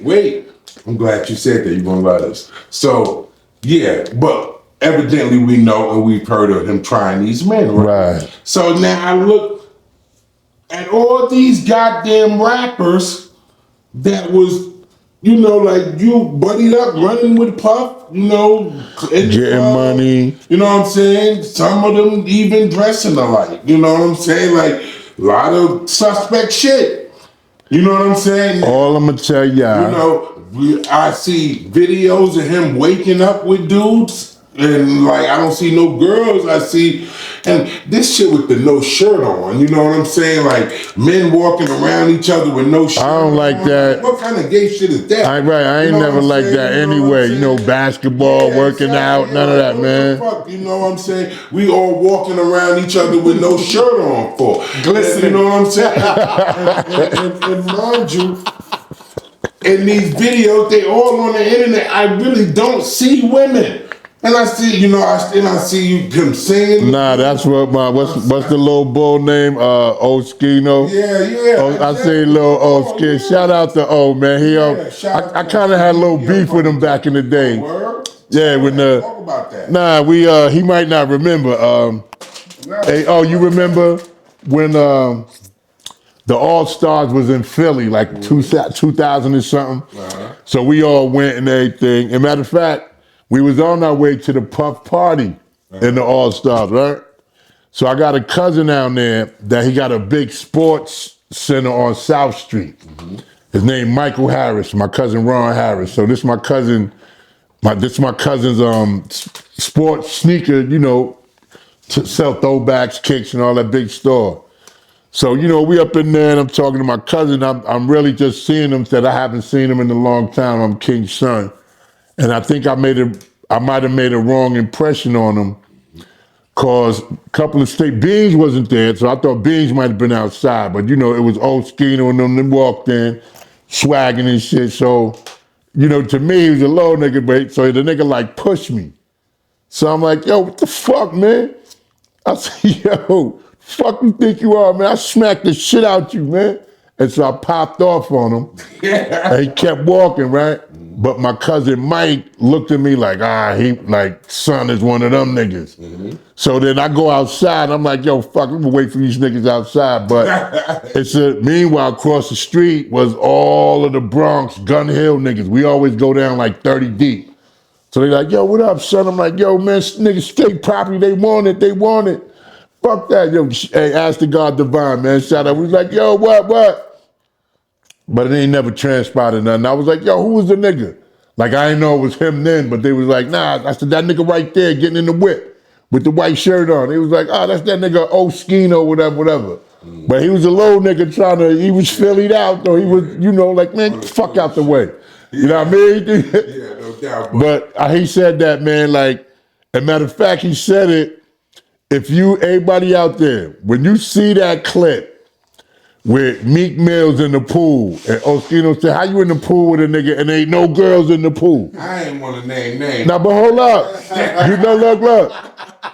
But look, you know what's funny about that shit? When you watch that clip, Puff said, yo, what's up, King son? I see you, daddy. You working hard. I love that. Watch that, y'all. Hey, yo, I told Ice, I said, yo. I told my man Ice-T, I said, yo, this nigga said King Son, right? He ain't saying what's up. Why is you calling this nigga King Son, Puff? And that's some shit I really want you to answer to me. Look at that clip. What's up, King Son? I was like, yo, that's my man. Is that some slang in Philly? King Son? And then that's when everybody was doing them little clips.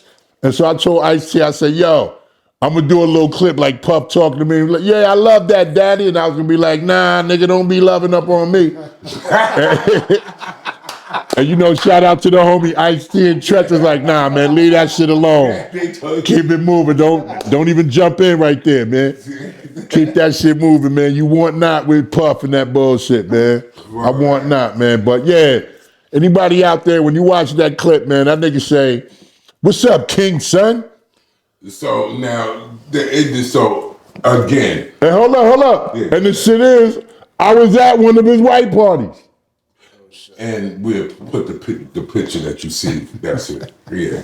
So, but it was daytime though, with Oprah, Demi Moore, Tyrese. It wasn't no freak off. Let's speed that up. It just went up on the screen. So now. So, of course, my thing is, y'all dudes didn't show up at the trial. Y'all didn't come in support. You know what I'm saying? Y'all haven't really came out and said anything. You know what I'm saying? But you jumped on Max B dick like super duper, but the nigga who put you on, you wasn't even there like that in support. You know what I'm saying? He didn't try you. You know what I'm saying? Like, this nigga trying everybody. He tried Terrence Howard, a huge major black actor. Because let me tell you about Hollywood, bro. 20 years. You know what I'm saying? And you mean he ain't tried your little rapping ass, your little nobody rapping ass? I'm gonna say this. I want to say, other than Denzel Washington, Samuel L. Jackson. I mean, even Richard Pryor said he had some motherfucking, said he had some gay. Fortunately, Richard. Right, when you out there with that money, and you with these names, and you in them hills, them Hollywood hills, and the freaky come out, and you really you get caught in the euphoria of some type of drug or ecstasy, or the weed was spiked, or the cocaine got you nummy up. You know what I mean? It happened. I don't care who the comedian is. Maybe not Dave Chappelle, because he wise enough to know. But you comedians, you actors, the bigger y'all are out there, trust and believe, man, it done already happened. It done already happened. And once it happened, it's quiet as kept, because you can't get that big and you can't run amongst that elite group of people without them having some shit on you. Absolutely. You feel me? Mm-hmm. So in case you decide to run your mouth, nigga, we gonna show this. So with that being said, I've been wondering where all these dudes is at. Nameless. So today, I happened to see a response by one of the dudes that I was wondering where was he at in all of this. Now, I don't know. I don't know. This is all over the internet. I don't know. As I told my wife, I want to see you speak about this on your show. Out your mouth, I want to see. But they have a tweet from Fat Joe today, and he's supposed to be commenting on. He breaks his silence on the P. Diddy documentary. What did he say? So he says he's talking about how him and Puff relationship ended, or when he stopped fucking with Puff, or how he stopped fucking with Puff, which I wasn't aware of that. You know what I'm saying? But I guess that could happen. People, he said so. The tweet says that,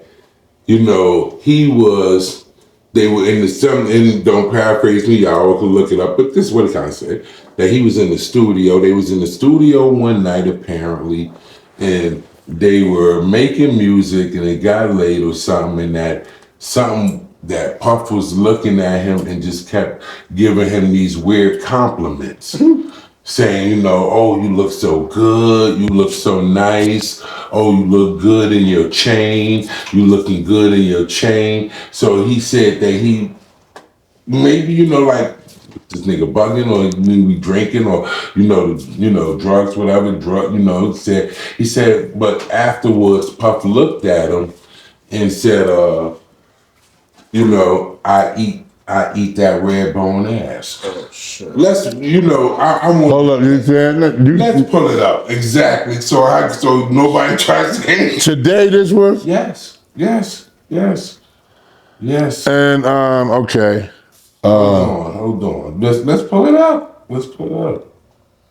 Yo, what you call this right here? Huh? What's this? What 5950? What they make? Starting that. Caps? All right. 5950 make caps? Yep. Oh, you ain't get it, did you? Empire.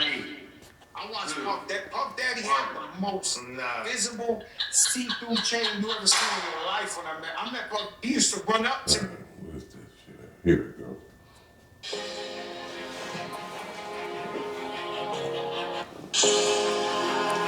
Maybe read it out loud so the people can go through. Oh, I need my glasses. These shades.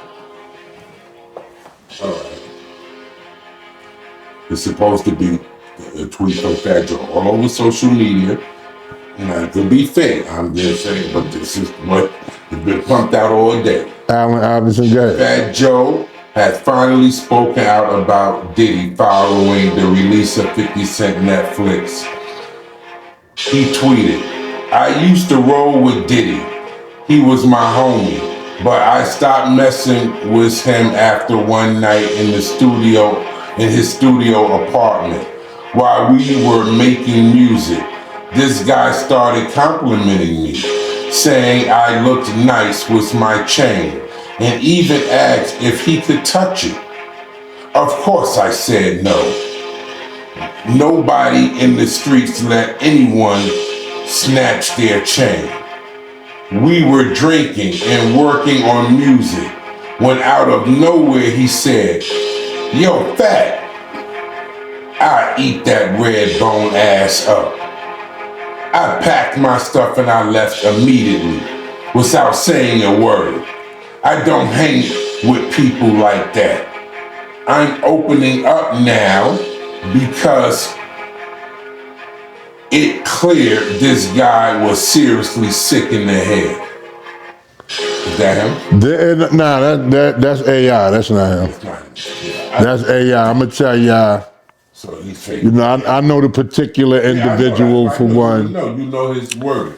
And I didn't think that from what I know about him. But didn't that particular individual, wasn't he on Revolt TV? Yeah. Did Puff own Revolt TV? Yeah. So, nah, that wasn't him.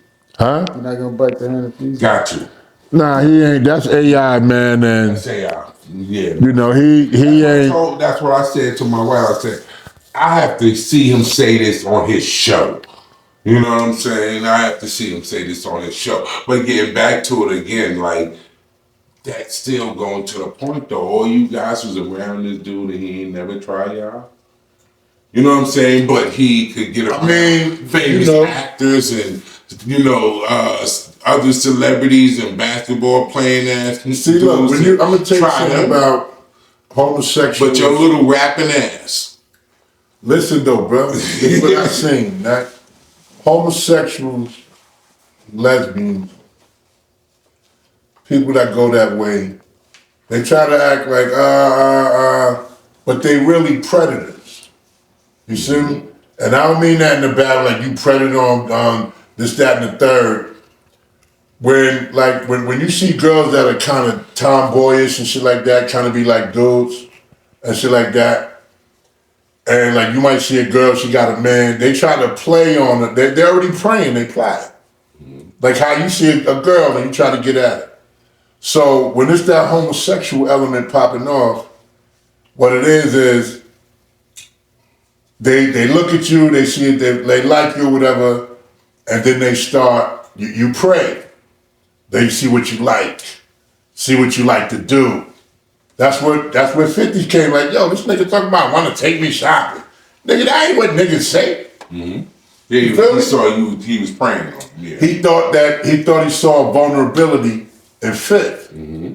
But Fifth checked it as the nigga, what? Fuck out of here. You feel me?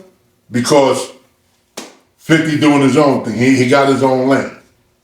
But you got a lot of cats, and if you see if you think you might need a Clive Davis's influence in music, or Puff Daddy's influence in music, you're gonna do what it takes, man. You gotta pay to play. The question is, how much? What's the price? So when you see certain individuals, like myself, that we ain't got the money, so when Andre was looking at my feet, looking at my hands, what about him? Yo, Andre, all right, look. Hey, I'll let you, I ain't gonna talk ill about the dead, or hey, I'll get down on some relationship with you, make this deal happen for me. Hope there ain't Andre Harrell calling my phone. Oh, shit.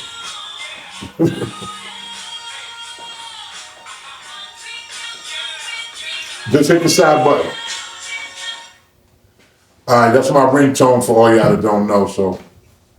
Anyway, like I said, at that point where Andre was making it known to me, that even my little sister-in-law saw that, what about if I would have segued that way? Now King's son up in there, I'd have been one of them, so now they got something on me. Because when I would have went that way with Andre, it would have eventually came around to Puff. You feel me? Like there was hearsay about Christopher Williams or some shit. I heard some shit about him doing some shit, oral sex or something like that. No, but they said it was him, but I seriously doubt that. But you never know. It ended up being. You never know. Was Puff had assistant, they said, and him and Christopher Williams looked just alike. Oh, okay, so all right. It was when they came to find out, it was the assistant that was doing the head. But yeah, man, you never know what a person is capable of sacrificing or giving up when they want something like that. And most of the time, that's what they say when you sell your soul to the devil. Mm-hmm. Your soul is your innermost you. So that being your innermost you, what are you willing to give up and sacrifice to be able to drive them cars and live in that big ass house? And, to you, it's like, oh, I worked hard for this.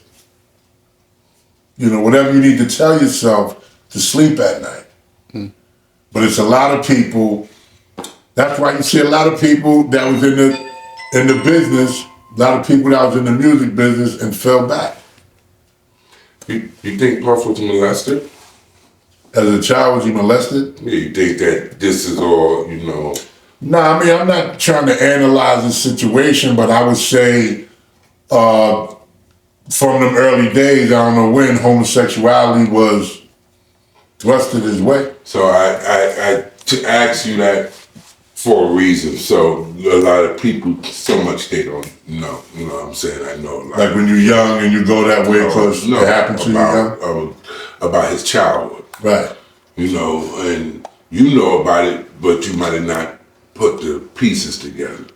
He went to St. Michael's. Right. You Up in forgot Mount about St. Vernon, yeah, Michael's? Mount St. Michael's, right. He graduated in 1987. What year did St. Michael's have the scandal? Right. Wow. Maybe you never put that together. Word. Same years. Now you telling me St. Michael's had that huge scandal Right. of the priest fucking the boys, and Puff was actually an altar boy, and you know he don't know those priests. He wasn't one of their favorites. Well, if you're looking at the bigger picture, You just got it. and we gonna get with you.